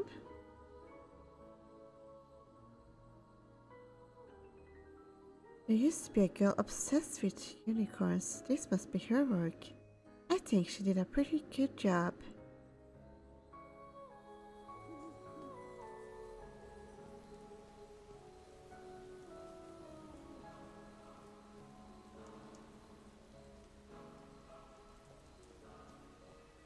Students always complain that the lecture halls are too far away. Time really does fly by. Seriously, this isn't much for a walk. Campus has changed a lot. So much has changed on campus. Ugh, I wish I hadn't been stuck in the library. Aren't you excited to start a game? I had no idea you liked taking walks. I mean, do you even have legs? If you'd spent the past 20 years cooped up indoors, you'd be even more eager to move around than I am, my dear Merlin. Yeah, she does kind of have legs. At least... If I stay in the library any longer, I'll be choking on the dust settling on me. Countess eagerly takes in her surroundings. Not even the statues in the corners escape her notice. She clearly treasures the chance to get out and about. If Countess enjoys the outside world so much, what could have compelled her to enter into that agreement confining her to the library? You must be wondering how I could possibly stand being stuck in the library for 20 years. Since when can you read minds? It was just a guess. Even though you've lost your memory, your little quirks are still the same. You could have easily escaped. By the abyss! I can't believe you asked such a foolish question! Don't you know that breaking our agreement comes with a punishment? Being trapped in the library is dull, but at least punishing students spices things up a bit. Even if the boredom becomes unbearable, I won't go anywhere until our deal is done. By the very notion of rules, I swear I mean it. Why did you make the agreement? What's your story with Team Rocket? Oh my, look at the time. We're going to be late. Whisk me off to your tower already, little Merlin. Such an awkward change of subject. Chop chop! We'd better hurry if we want enough time for the game. Countess seems reluctant to answer. Go to the tower first. Alright, you can leave me here. I know the rest of the way. I'll head inside first to make some final touches. Come in once everyone's here, and prepare to be amazed. Countess disappears into the Stellar Spire. Shortly after, everyone else arrives. Everyone's here. Where's Contess? She went inside first to set things up. We'll meet her inside. Playing a game in Merlin's tower? I'm never going to forget this. I can't wait to see what lies ahead on this adventure.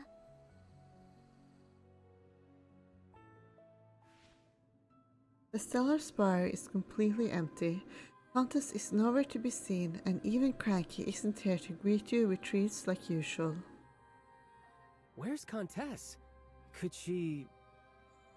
Suddenly, a mysterious gust of wind blows your way. Along with it comes a letter. Is this a commission? During your last adventure, you overcame the wicked Hypogean and saved Dungeon, earning widespread fame. Yet Dungeon has not truly found peace. Evil forces persist, and unseen dangers still prowl. For reasons unknown, Hypofiends have suddenly attacked Hausberg, a village that was normally safe. Desperate and out of options, the mayor now calls upon you to vanquish this threat. Look at that! Is that a portal? Can we go in? Of course. Let's move, everyone. That portal has Countess written all over it. I wonder what she has in store for us.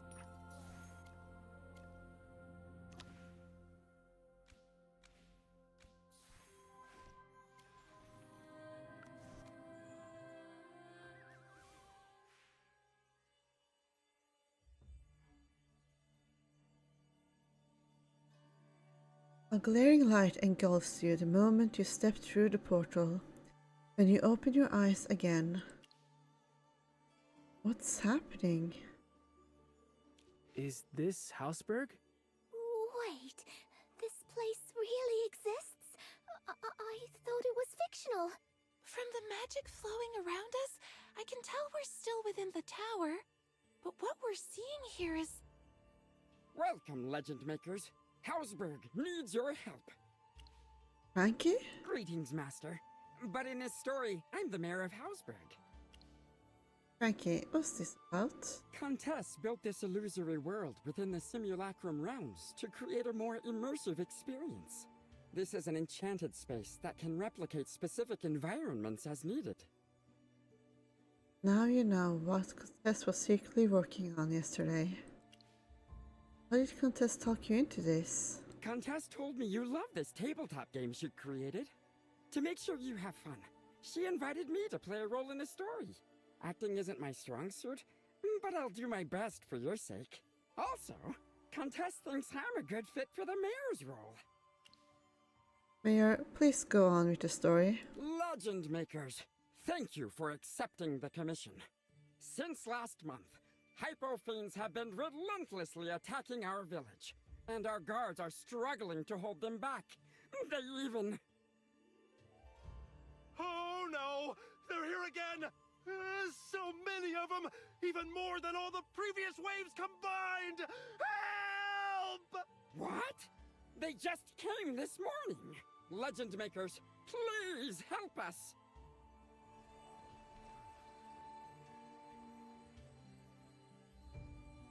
Hyperfiends are swarming in from everywhere. Countess really went all out this time.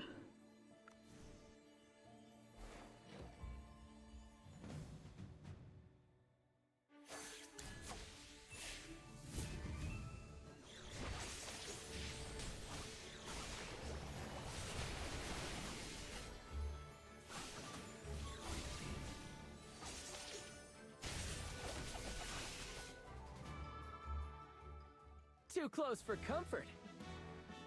Phew, they're all gone at last. A battle right from the start? Didn't see this coming. Good thing the Hypofiends weren't too hard to handle. What's the matter, Cassidy? Are you hurt? Oh, I'm fine. Just pondering something. Don't these Hypofiends seem a bit strange? Hypofiends are aggressive toward humans, but it's unusual for them to carry out a large-scale attack on a specific target like this. There could be a special cause behind their assault. The letter says the attacks occurred for unknown reasons. This is definitely worth investigating. Legend makers, thank you for driving away the Hypo Fiends. The villagers wish to hold a modest feast to show their gratitude. Would you be free to attend? A feast would be a perfect chance to dig up more clues. All the villagers will be there, and in the festive atmosphere, they'll be more likely to let their guard down and answer questions. Sylvan, don't tell me you're planning to charm them with your dance again. Ahem. Well, I'll step up if the situation calls for it. Where will the feast be held? It'll be at the Central Plaza. However, because of the Hypo Fiends, the village lies in disarray, with much of its infrastructure damaged. The feast cannot be held until the restoration is complete. Some villagers are chatting over there. Let's listen in and see if we can pick up anything useful. Ouch! I got hit by a blasted hyperfiend. One day I'll slaughter them all. Ow! Ow! Ow! Can you just lie down and stop bragging? The Hypofiends just won't stop coming. If this keeps up, we're done for. Don't lose heart. The mayor's brought in some great help this time. They could actually get rid of the monsters for good. I admire your optimism. But this isn't the first time help has come. We're still the ones left suffering, while they simply pocket our money and walk away. They were outright scammers who did nothing, and the problem just keeps getting worse. Hausberg was once a safe haven. But now the Hypofiends just won't leave us alone, even though there are other villages nearby. Could it be that there's something wrong with Hausberg? I hear the guard captain got a scholar to check things out. Not sure if they've figured anything out yet. Either way, it's not something ordinary folks like us need to worry about. Better to relax and enjoy the feast while the monsters are kept at bay.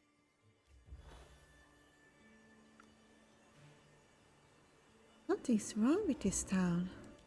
If the attacks were caused by fluctuations in magical energy or force fields, then nearby villages should have been affected as well. However, the Hypofiends only targeted Hausberg.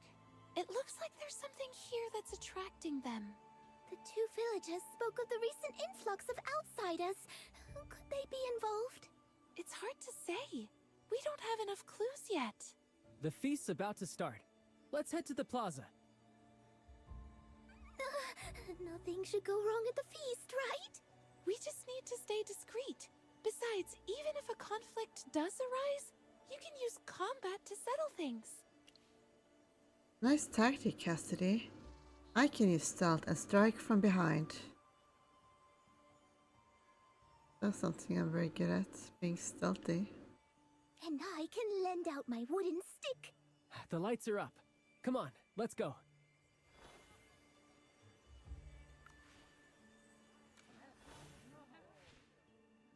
Under the glowing lanterns, the villagers scatter around the tables, toasting and talking cheerfully. Chatter dies down the moment you arrive. With almost fanatical grins, they storm towards you, giving you the full superstar treatment. They defeated the Hypo Fiends! Hausberg is safe again because of them! Thank goodness they solved everything in just one day. Any longer and I've blown all my savings on their reward. After a fan meeting session, the foreign crowd finally backs off. Wow, they're way too enthusiastic. It's a bit much to handle. Something doesn't feel right. Magister Merlin, did you catch what they said? They said we've sold everything, but the matter is far from over. Yeah, that seems odd to me as well. Wouldn't the villagers want us to stick around longer to make sure the Hypofiends are really gone? But they kept saying the attacks are over and that Hausberg is safe. I have a feeling they actually want us to leave sooner rather than later. What are these people up to? Could there be something going on that we don't know? Relax, Pippa. This could actually work in our favor.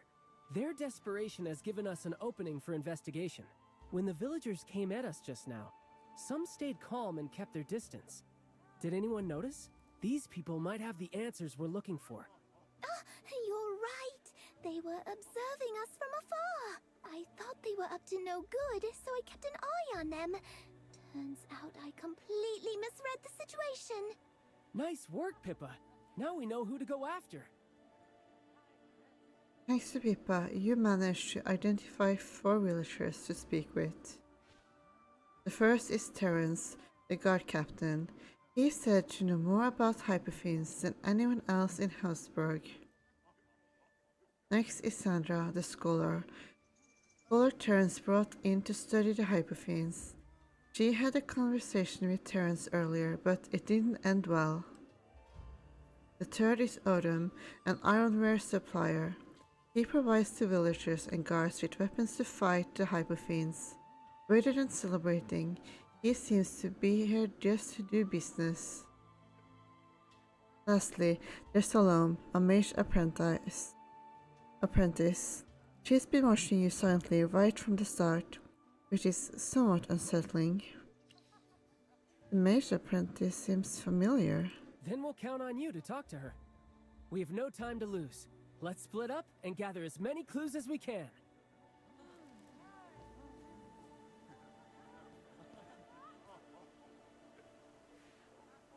I wish I could be as strong as these legend makers. I know you.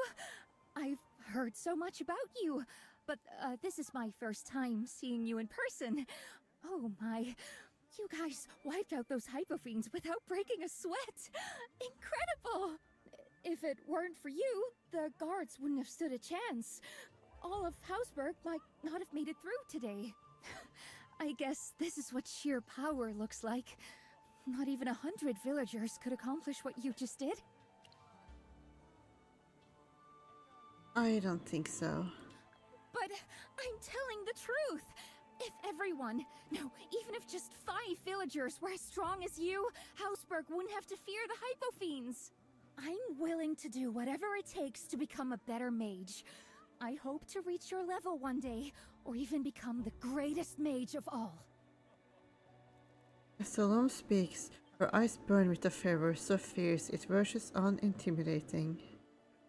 Up close, she doesn't radiate any strong magic. Her magic talent is only average at best, and she certainly knows it. And yet, she still dreams of becoming the world's strongest mage. What keeps that hope alive? Maybe you can get her to open up. You sense and read her thoughts. You sense to feel the surrounding magic. Build rapport with Salome. Having met plenty of ambitious apprentices like Salome in your travels, you know just what to say to strike a chord with them. You and Salome soon hit it off. From her softened expression, she has clearly let down her guard. I know magic's all about talent. Someone once said that I was too mediocre to ever succeed, but I refused to believe it.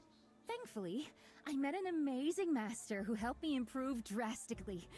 Turns out my previous master just wasn't competent enough.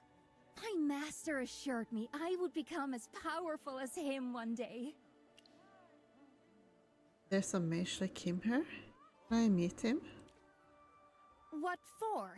To show him you're more gifted and worthy of being his student than me? No way. This is a chance I've worked my tail off for. I don't need to learn from him. I'm a rogue, not a mage. Oh, I see. Right.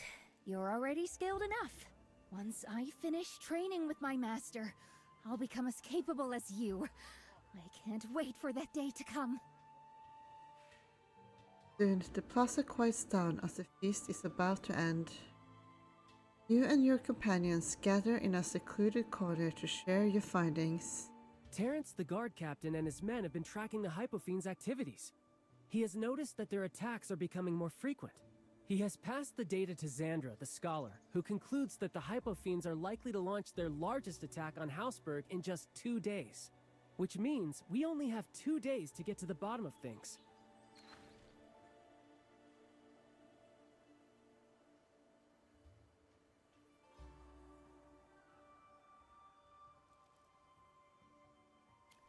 month ago, Sandra noticed an unusual magic source in Houseburg.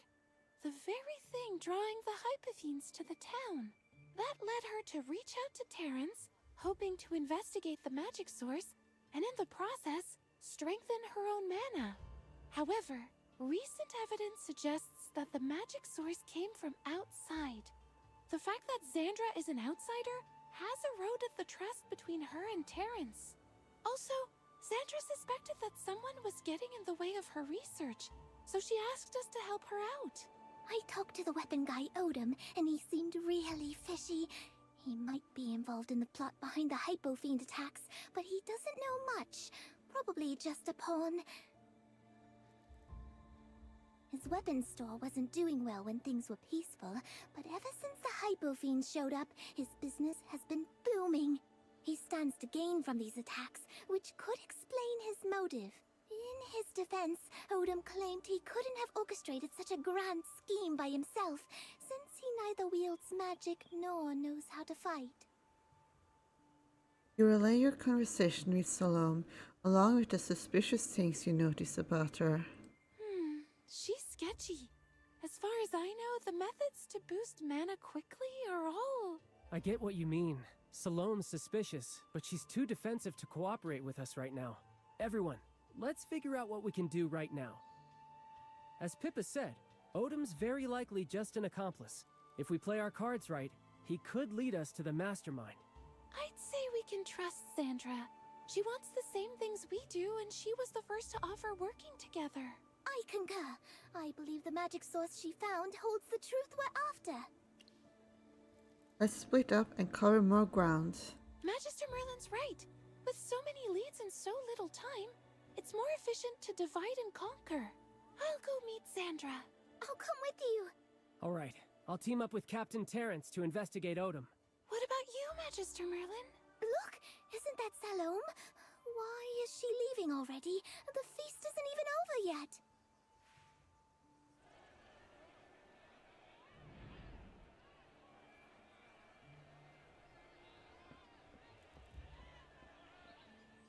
She seems anxious. Could she be on her... Whatever it is, it's a good opportunity to pick up some clues. Let's follow her. Hold on. I can sense a detection spell around her. If we follow her recklessly, we'll give ourselves away. Aha, the stage is finally mine. I'll use stealth. A roll of 16 or above is required to use the stealth skill. You rolled a 16, the action is successful. A thin, watery film envelopes you. Your body feels lighter and seems to have merged with the air itself. Where's Merlin? Don't worry, I'm fine. Let me follow Salome. Be careful, Magister. Let's find out what she's up to.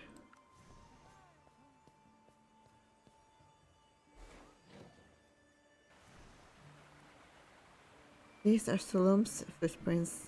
She's right ahead.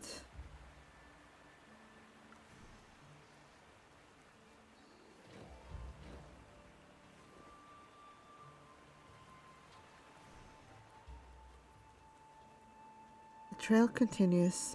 What business does Salome have in such a far-flung corner?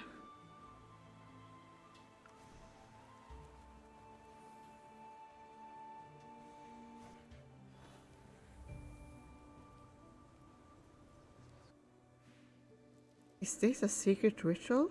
I should find a good hiding spot and watch. We shall begin.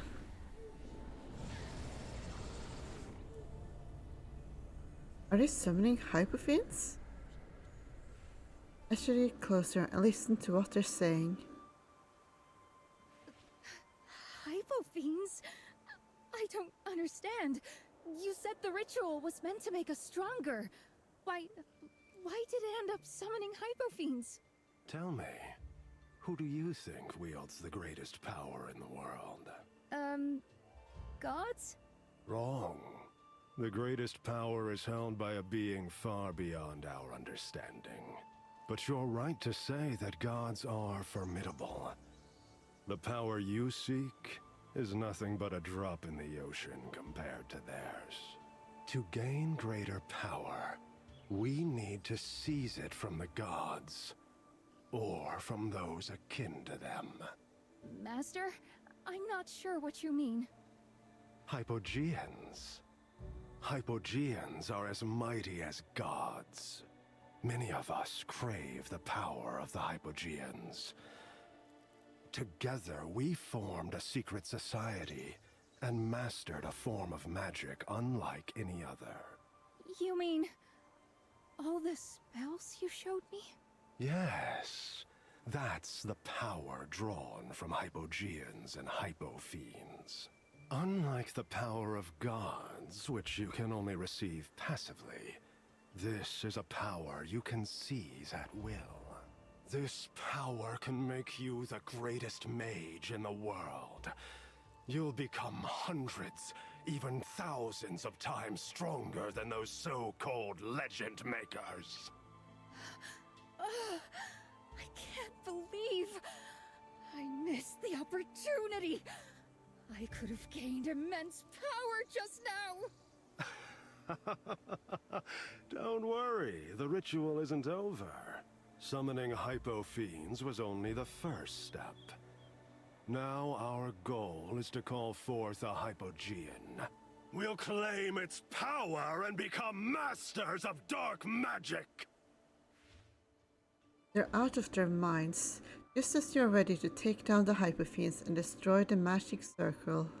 Behold, this magnificent undertaking.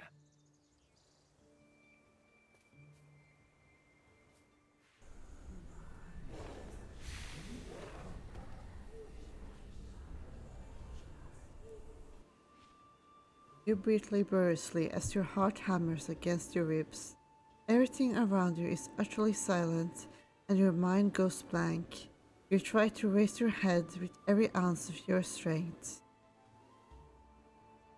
The magic circle comes into sight. Salome is there, still wearing the same rapturous smile. The Hypofiends and humans collapsed around the circle don't look dead. They appear to be bowing to some divine presence. As the magic circle begins absorbing mana, a darker, more corrupted form begins to take shape at its center. There are two of them. Their distinct shapes and colors prove they exist, yet you cannot name them. The greatest power is held by a being far beyond our understanding. The president's voice resounds in your mind, joined by a torrent of frantic whispers. A roll of 20 or above is required to declutter your mind and regain clarity. You roll a 20, fate grants you a clear vision. That's on precise luck. The whispers wane, allowing you to see what lies at the center of the magic circle. An ancient brass book and a 20-sided die hover at the center in silence. They are alive.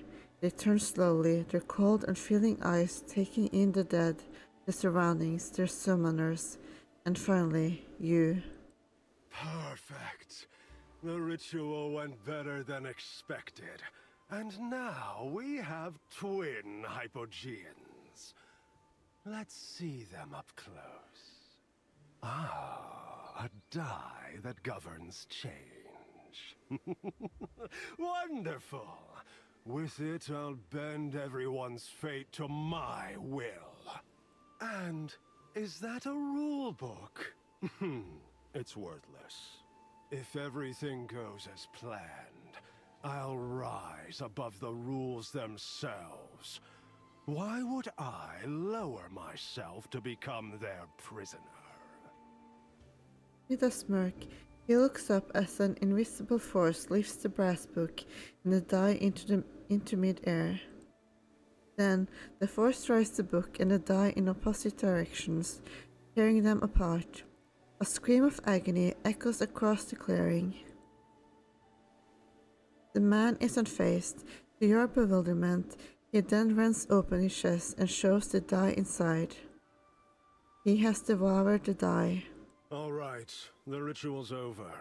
Take that book back for research and make sure to clean up. I'm not one to leave a mess behind. You realize he is actually alone, directing his subordinates remotely. This might be your only chance to stop him. What will you do? Rush out and stop him. Attack him from the shadows.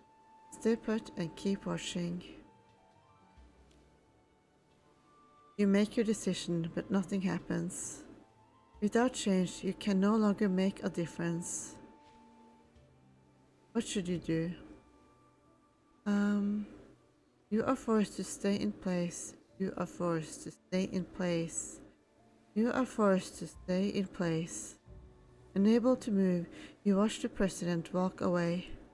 Suddenly, the silence is shattered as the brass book quivers and struggles to rise. It scrambles off, desperate to escape the ritual site. All that remains is the empty magic circle and a ground littered with lifeless bodies. Is there anything else you want to do? I can't let that book get away. Let's look for its traces. Maybe I can use sense. Even a weak Hypogean can be dangerous and must be subdued. Moreover, you will need the power of rules to take on the secret society's president. The Hypogean that controls the rules is strikingly similar to Countess. Perhaps she modeled it after herself. But who does the die represent? Is it just a character Countess made up for the story? Would she really invent a sister for herself just for fun? Fear and disorientation fade, replaced by confusion. With control of your legs restored, it's time to move. Tracking down the escaped Hypogean is my immediate priority.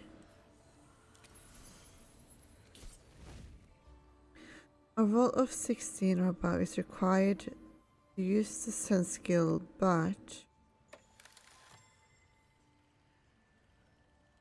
you are unable to roll the die. With the president in possession of the die, your fate is set in stone, and you are unable to act as you wish. There is only one path you may take. A chaotic, blazing trail emerges on the ground. The flames point towards the northwest, marking the path the Hypogean took in its escape.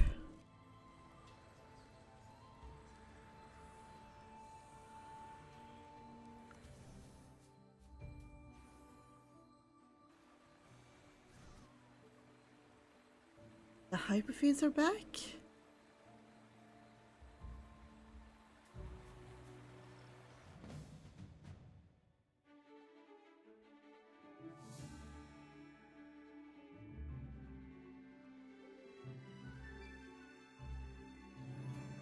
You need me to work overtime?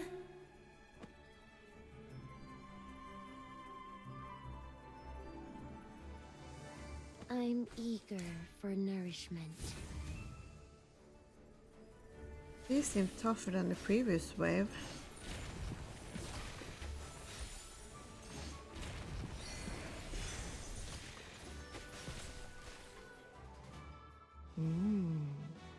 I am sated. Whatever the case, I must track down that book first. Help us. I can't breathe. Did the Hyperfiends attack you? I don't see any wounds on you. No, the Hypofiends didn't hurt us. They came, and we escaped. But when we got here, suddenly we couldn't breathe. My whole body aches. My bones hurt. My eyes feel swollen. It's like something's growing inside me. Oh no, did the Hyperfiends impregnate you? The villagers moan in pain. They have no external wounds, yet their skin is alarmingly hot, and their limbs twitch from time to time. A familiar aura emanates from them, and you recognize it as a dark magic. Please, Please, help us. My character skills aren't suitable. Countess won't punish me for using real magic, right? Even though these villagers are only illusions, you can't bring yourself to ignore their suffering. You try to dispel the dark magic. I feel so much better now. Thank you so much. Make sure you get Cassidy's help right away. My magic only provides temporary relief. The villagers thank you profusely, supporting one another as they slowly make their way home. You know the problem isn't truly solved. Dark magic afflicting the townsfolk is infused with the power of rules, and even your own magic can only suppress it temporarily. At present, the most urgent task is to track down the Hypogean summoned by the ritual. The trail is fading. The Hypogean is running out of strength.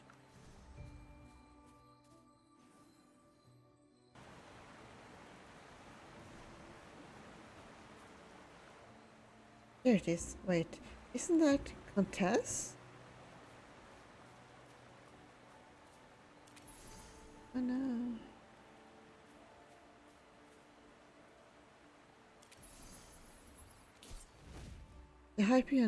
The Hypogean slumps weakly to the ground. Countess, what are you doing here? Aren't you the game master? You get it. Countess wants to be part of the game, just like last time, but now she's ignoring you. Is it because you aren't fully immersed in the story? That's right. You shouldn't have called her Countess out of the blue. Correct yourself and get back into character. Hey, Hypogean. Hey, rulebook. The Hypogean remains silent, lying listlessly on the ground and staring blankly at the lake. With such a feeble aura, she's barely hanging on. She ignores you completely, showing no intent to fight or flee. Her eyes flutter, then close again. She seems to have lost all will to live. You need a more effective way to rouse her. Write new rules on her. Entice her with more holidays. You notice the Hypogean flinch. She quickly regains her composure. Remarkably, not even the lure of a holiday can sway her. Try a different approach. You are after her power anyway. Now is your chance to find out what the rules can do. Let's write new rules on the book. What kind of rules will you make? As you look around, ideas start pouring in. New rule: only fish are allowed in the lake. To be cautious, you write a rule that won't disturb the wildlife. Now, wade into the lake and see if the rule works. Suddenly, a piercing scream reverberates across the lake, and the waterfowl frantically flaps its wings and flees. Oops! You offer a silent apology to that waterfowl, having forgotten it too close to lake home. At the expense of an innocent waterfall's rest, your experiment succeeds. New rule: walking upside down is forbidden. Great, no innocent bystanders will be affected. Nobody's just going to start doing handstands, right? Well, maybe you, but you have a reason. Now that no one else is around and the Hypogean has graciously closed her eyes to spare you the embarrassment, you may begin. The world before you spins. When the dizziness finally subsides, you find yourself standing upright. Just give up, my friend.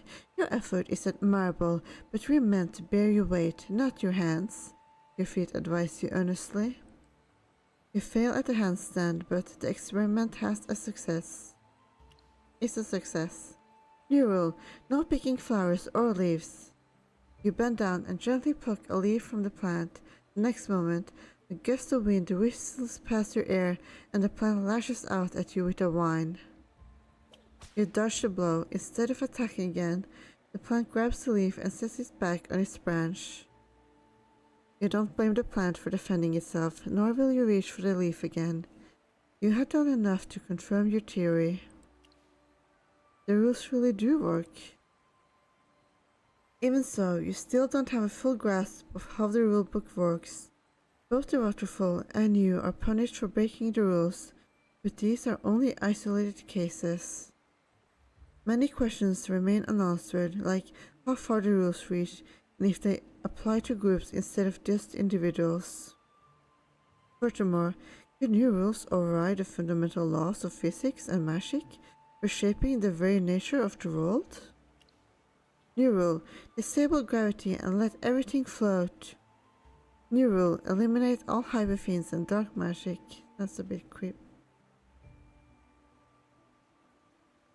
I don't know if either of these is really ideal, but your feet remain rooted to the ground. The new rule doesn't seem to take effect. What is it that you want? Why could a human be so annoying? Are you done yet? What exactly are you after, human? I thought you'd never say a word. What makes a rule work? Are you wondering why some of the new rules you made didn't work? Listen, even though I command the power of rules, I cannot supersede the laws of this world, including the fundamental laws of physics and magic. Those absurd new rules of yours interfere with the laws of the world, so they can't be added to the rulebook. Can anyone use your power to make rules? Nope. Only rules I approve will take effect. Also, I can't make rules myself. I need someone to write them first. Only then can I enforce them. But it's all meaningless now. You can set rules and ask me tedious questions, yet nothing will come of it. When change is no longer possible, the rules lose their very purpose. That's secret society's president. The Ultra Hypergean gone for good? I don't know. And it's no longer important. I've told you everything you wanted to know. From here on, you're free to do as you please. Can I use the rules to protect Hausberg? Can I use the rules to repel the hyperfiends? You really won't stand in my way? I said it already. You can do whatever you want. If you can set things right and punish that wretched society with my power, I'd gladly bow to you in thanks. The Hypergean then falls silent, leaning wearily against the bushes with her eyes shut, utterly consumed by despair. The Hypergean spoke forthrightly about the principles and limits of creating rules. You can tell she is being honest. Even bound by so many limitations, she's still incredibly powerful. She could be the key to restoring peace in Hausberg. Can't decide what rules to make? Since we share the same enemy, I'll give you some pointers. You can make rules that work to your advantage and take effect only in Hausberg. Reasonable ones, of course. You think of the dark magic that cannot be dispelled, and suddenly an idea comes to you. New rule: I can dispel dark magic within Hausberg. That's a good one. Approved. The rule is now in effect. You have acquired a new skill, Purify. You can now dispel dark magic within Hausberg. Go on. Use my power to make things difficult for them. End this quickly, so I can be spared from all this pain and humiliation. Now I'll be able to heal those villagers affected by dark magic.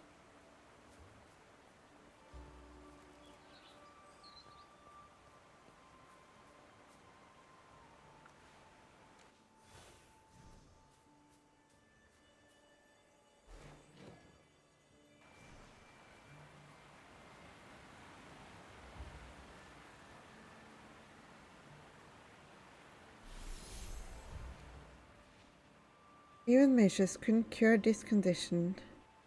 Even mages couldn't cure this condition. Thank you so much. You've saved our lives.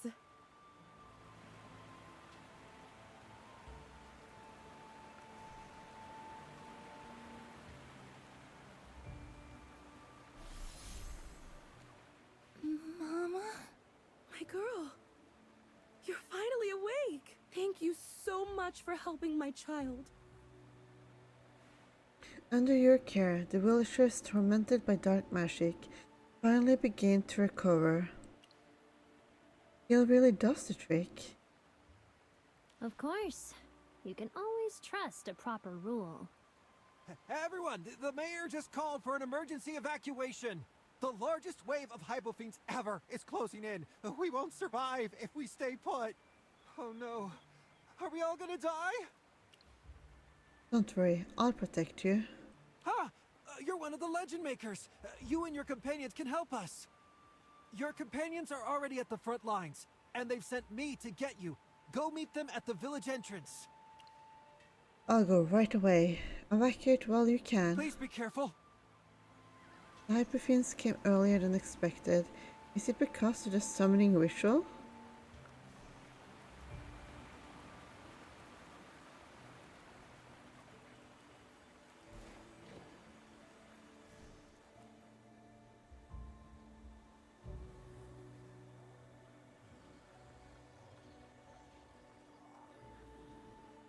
Magister Merlin, you're finally back!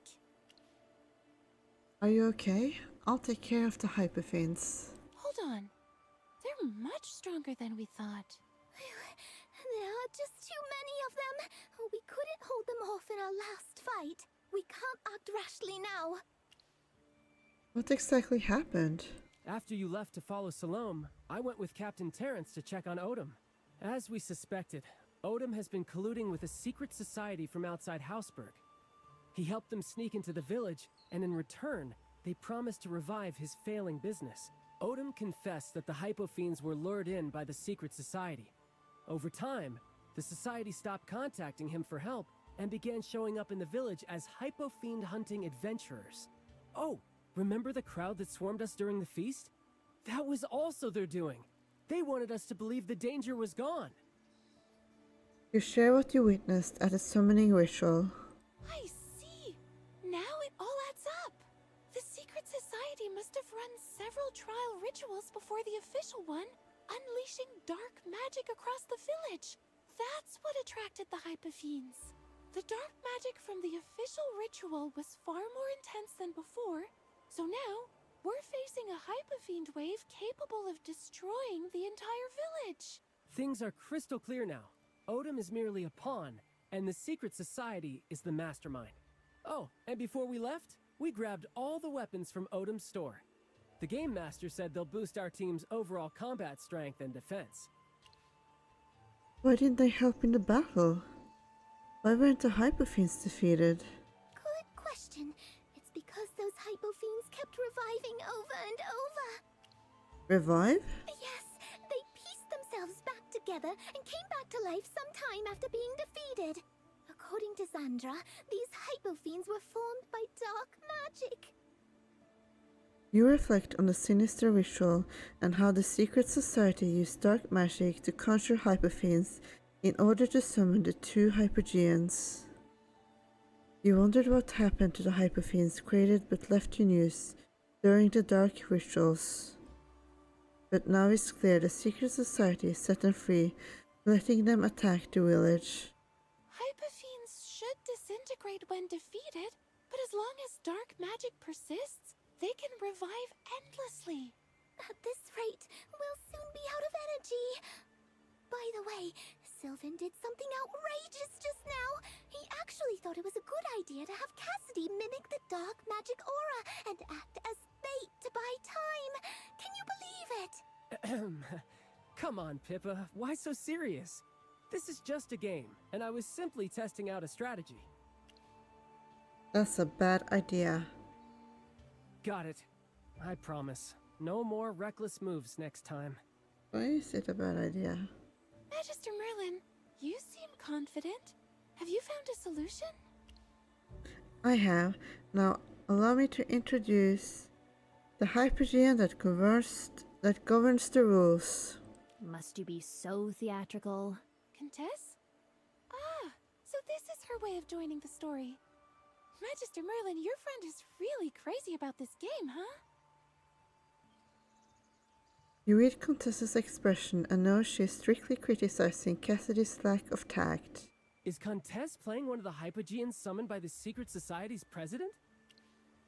Her power can help us. We can use rules to subdue the Hypofiends. I bet I know your next rule. No revival for the Hypofiends. I'm afraid that's a no-go, since it goes against the fundamental laws. Hey, I'm smarter than you think. New rule. Every legend maker in Hausberg possesses the power to prevent Hypofiends from resurrecting. Apparently the memory loss doesn't make you any less crafty. But I'm afraid it isn't a valid rule, even though it sidesteps all the limitations. I'd make the same call in the real world. Then again, this is a game. Change might be impossible, yet miracles can still occur. The new rule is in effect. All legend makers can now stop Hypofiends from coming back to life. This will give you the upper hand in the final showdown. Wow, I don't feel cold anymore, and my energy's back. My mana is fully restored as well. Is this the power of the rules? We're ready for the final showdown. Magister Merlin, please lead us to victory.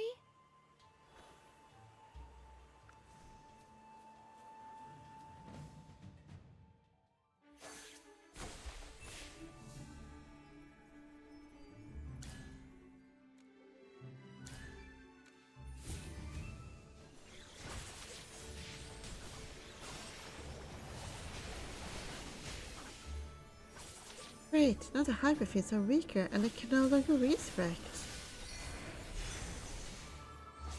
Take this, the force field magic circle I just invented. The Hypofiends are thinning out. Keep holding on, everyone.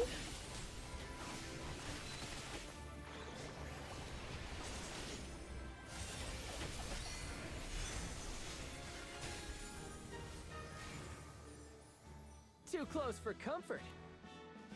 We did it! The Hypofiends are gone!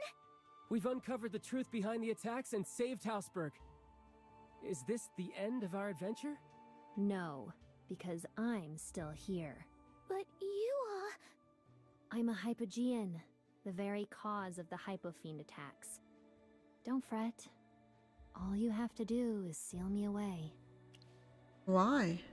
That's just the way things are. Hypogeans are meant to be sealed by humans. Since the Secret Society has beaten a hasty retreat, there's no reason for me to stay here. I haven't given up revenge, though, and me alone. Now, go ahead and seal me. I won't fight back. You're doing me a favor. The Hypogean closes her eyes.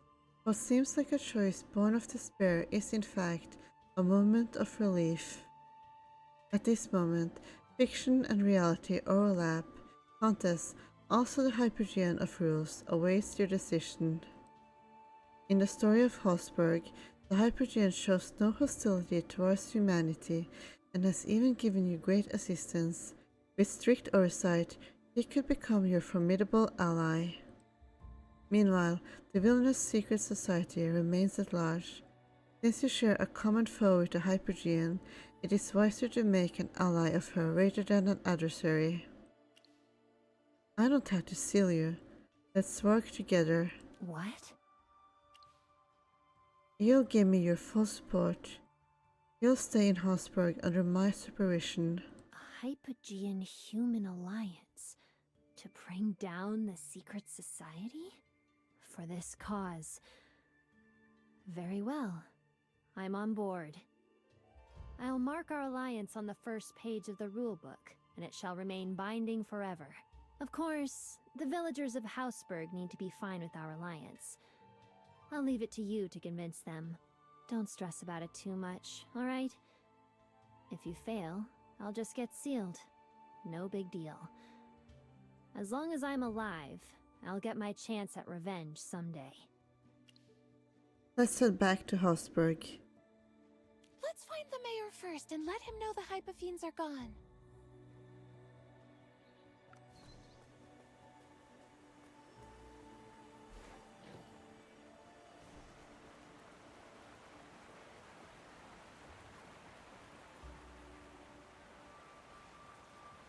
Thank you for saving Hosberg, Legend Makers.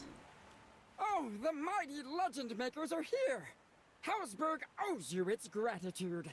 We plan to throw an even grander feast to honor all you've done for us. Wait, there's one more issue.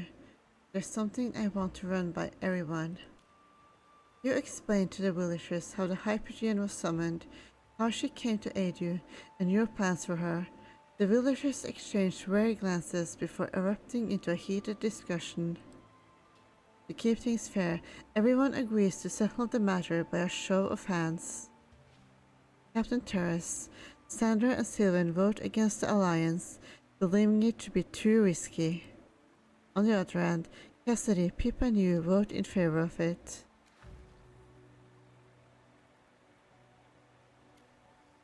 Everyone turns to the mayor, who holds the decisive vote. This proposal has its pros and cons. If you want to keep the Hypogean in Hausberg, you'll need to show me that the benefits outweigh the risks. I know she wields the power of rules, but the concept is too abstract. Could you give us an example of how it might be applied? Mayor, have you ever set any rules for Hausberg? Of course! I spent a year drafting the village rules, but not a single person bothered to follow them. The Hypogean can ensure their immediate enforcement. Really? Like, keeping the front of your house and your assigned areas clean, no littering, and no drunken and disorderly behavior? Oh, and no burning rooftops, no destructive magic within the village, no settling disputes with violence, and no involvement in illegal or dangerous secret societies?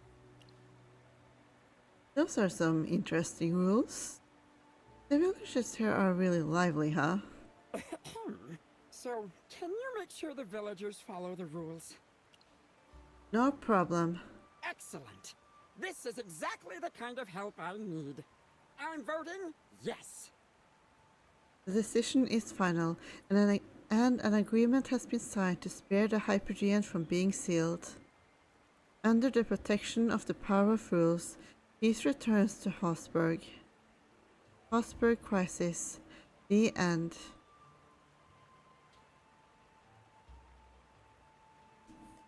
Light engulfs your vision once again, and the illusory realm unravels into nothingness. When you open your eyes again, you find yourself back in the library. Is it over already? This feels way too soon. One more round, please.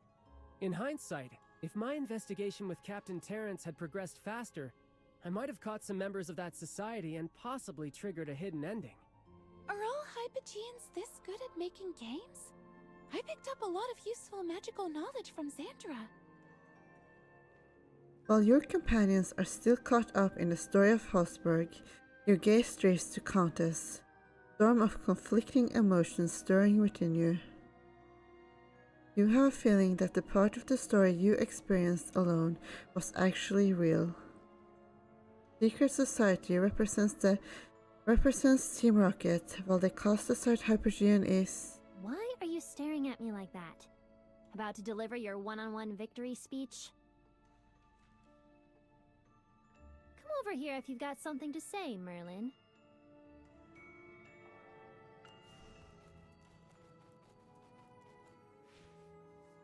Oh, so fluffy.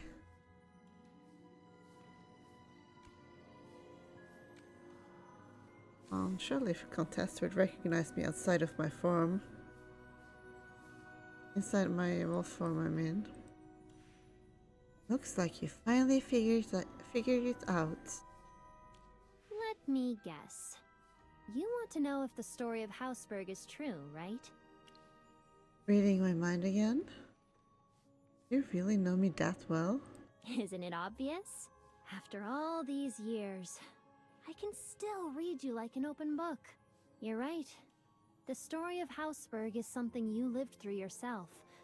In fact, it's history you made.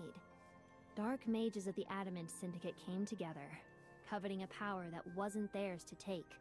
Their leader, Pride, brazenly summoned 2 Hypogeans into this world.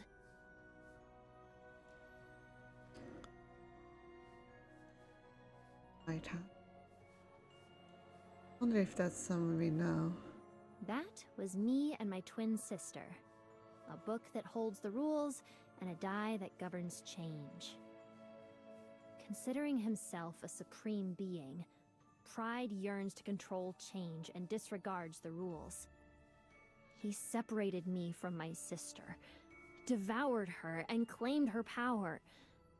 Then, he simply cast me aside and left me for his underlings to study. By sheer luck, I managed to escape and went into hiding in a remote village for a month. Pride's rough separation left me gravely wounded, and I was unable to control my aura. When the Hypofiends were drawn to the village, the villagers had no choice but to reach out for help. A mage accepted the commission and arrived at the village. That was you, Merlin. Decades ago, a Hypogean was awakened by a human's relentless call. She fought through the pain and forced her eyes open. What's your name? How dare you demand a Hypogean's name, mage? You really are something else. I'm Countess, the Hypogean of rules. The first rule appears in the once empty rulebook, detailing your collaboration with Countess. Much like the story of Habsburg, you face the same dilemma after rescuing the village. Should you seal Countess? The Hypofiends attacked the village because of me. Do the right thing and seal me. I won't seal you. Let's work together. What? You'll give me your full support. You'll stay in the Serene Lyceum under my supervision. Merlin? What a weirdo. Countess accepts your offer. You call an internal meeting of the Arcane Council to discuss the issue. The vote is 4-3 against sealing Countess. As a result, Countess ends up in the Serene Lyceum. I see your point. Merlin, I understand why you want to do this, but we both know just how risky it is. If you want to keep the Hypogean on campus, you'll need to show me that the benefits outweigh the risks. Think about the school rules, Headmaster. Surely you want the students to obey them? Oh, now you've piqued my curiosity. Countess can ensure their immediate enforcement. My. Using the very rules you love to ignore as your trump card. You really have grown bold, Merlin. Very well. I'll let her stay. One more thing, Merlin. It's good that Countess can help enforce the school rules, but that's not the main reason I need her here. What truly excites me is research. A living Hypogean on campus is a scholar's dream. She may even hold the missing pieces to the ultimate theory of magic we've been chasing for years.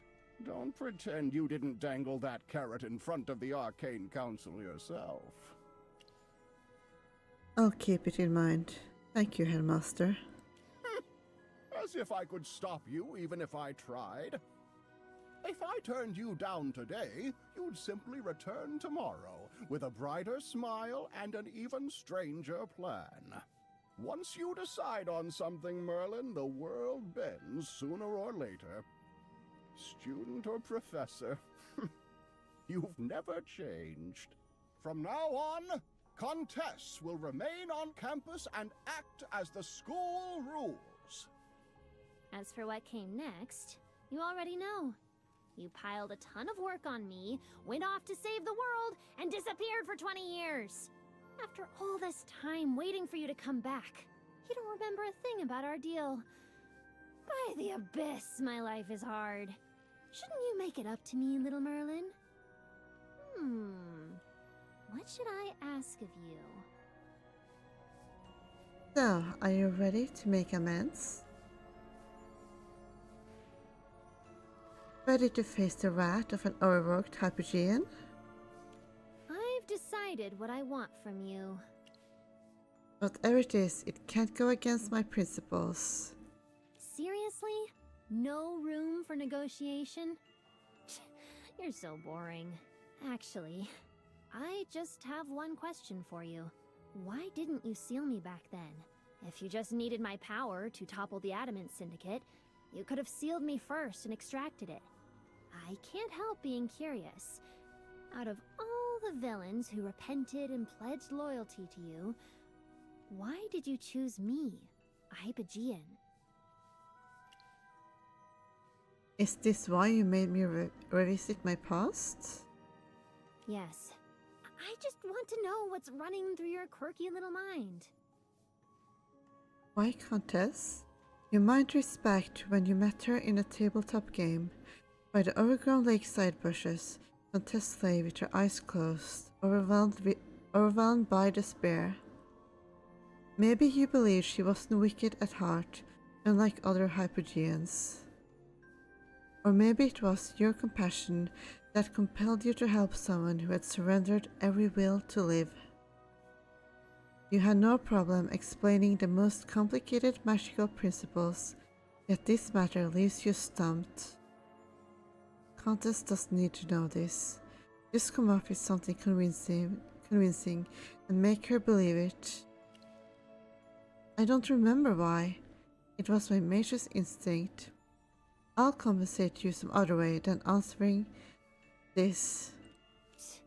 I knew you wouldn't give me a serious answer, just like every other time. Hats off to you, Merlin. Even with amnesia, you're still as vigilant and sharp as always.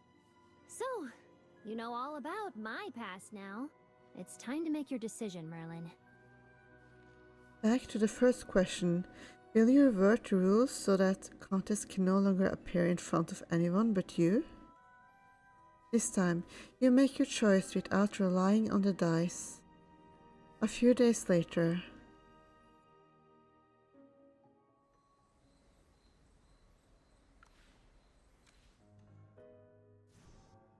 Evening, Magister Merlin. Over here!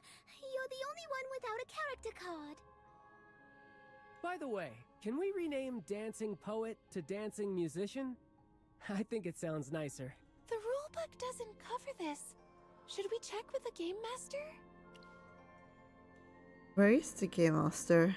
I'm here! As the rulebook, I'm always on time. Titles can't be changed for now, but I can throw in some events for you to grow your skills in the story. Make sure you make the most of them.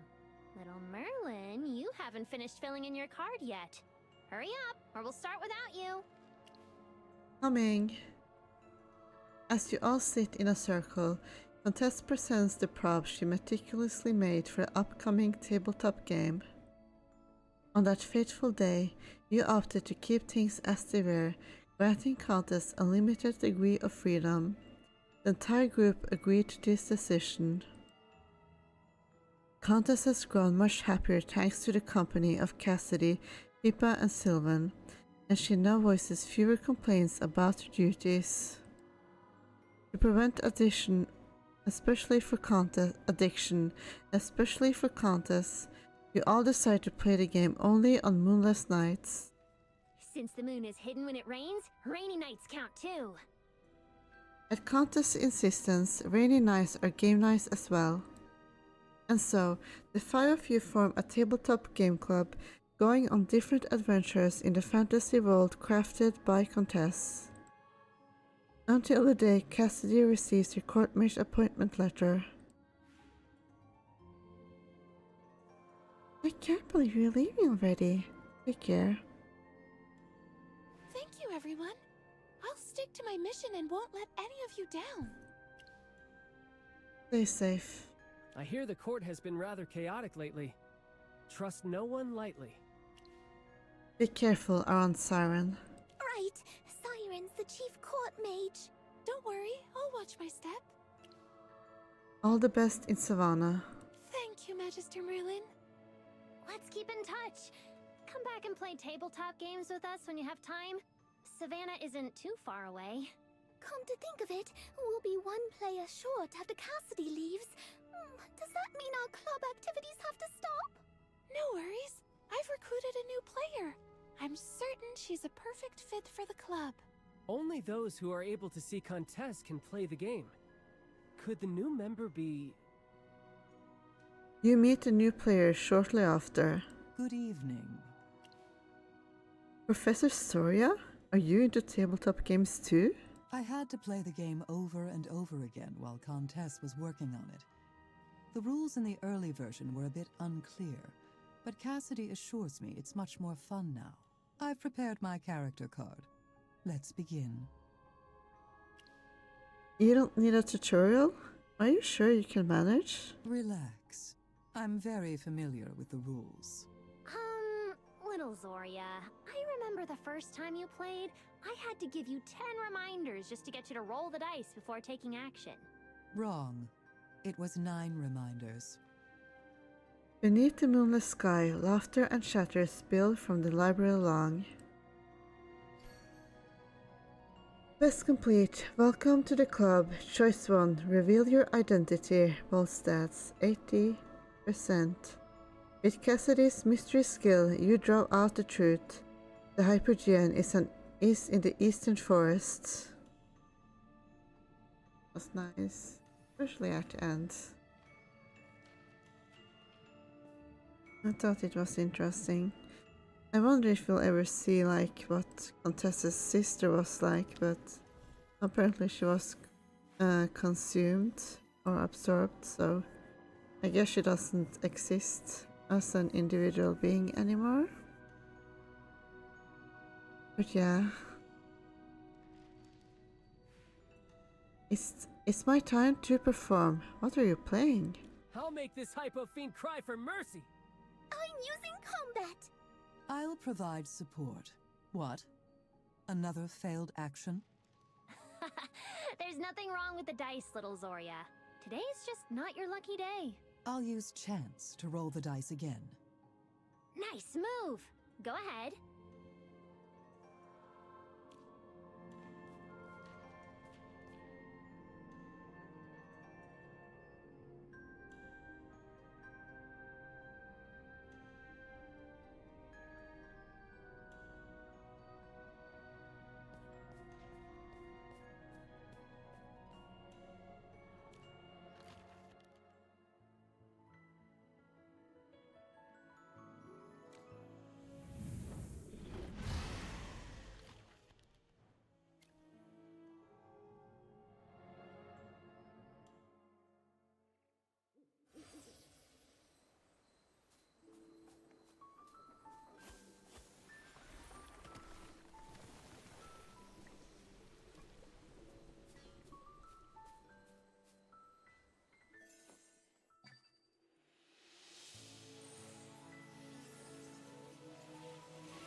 Anyway, I still have a bit to do for I'm entirely ready.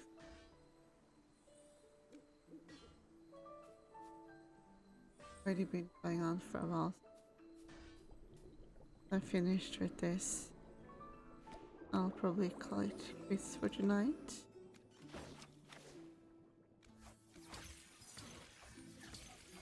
But I'll be back soon enough, probably.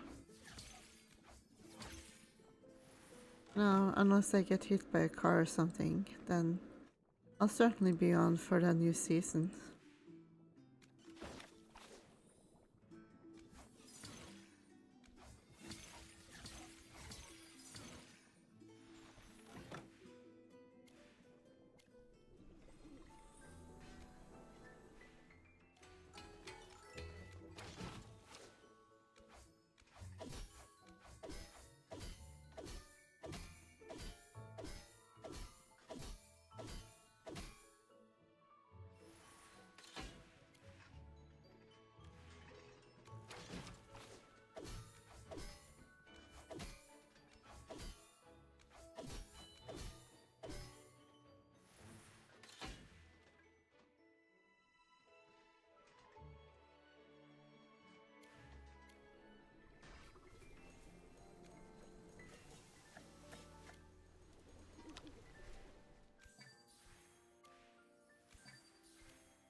Do you need something?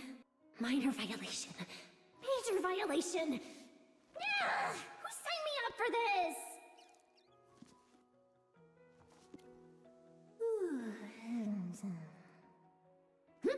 I was busy working.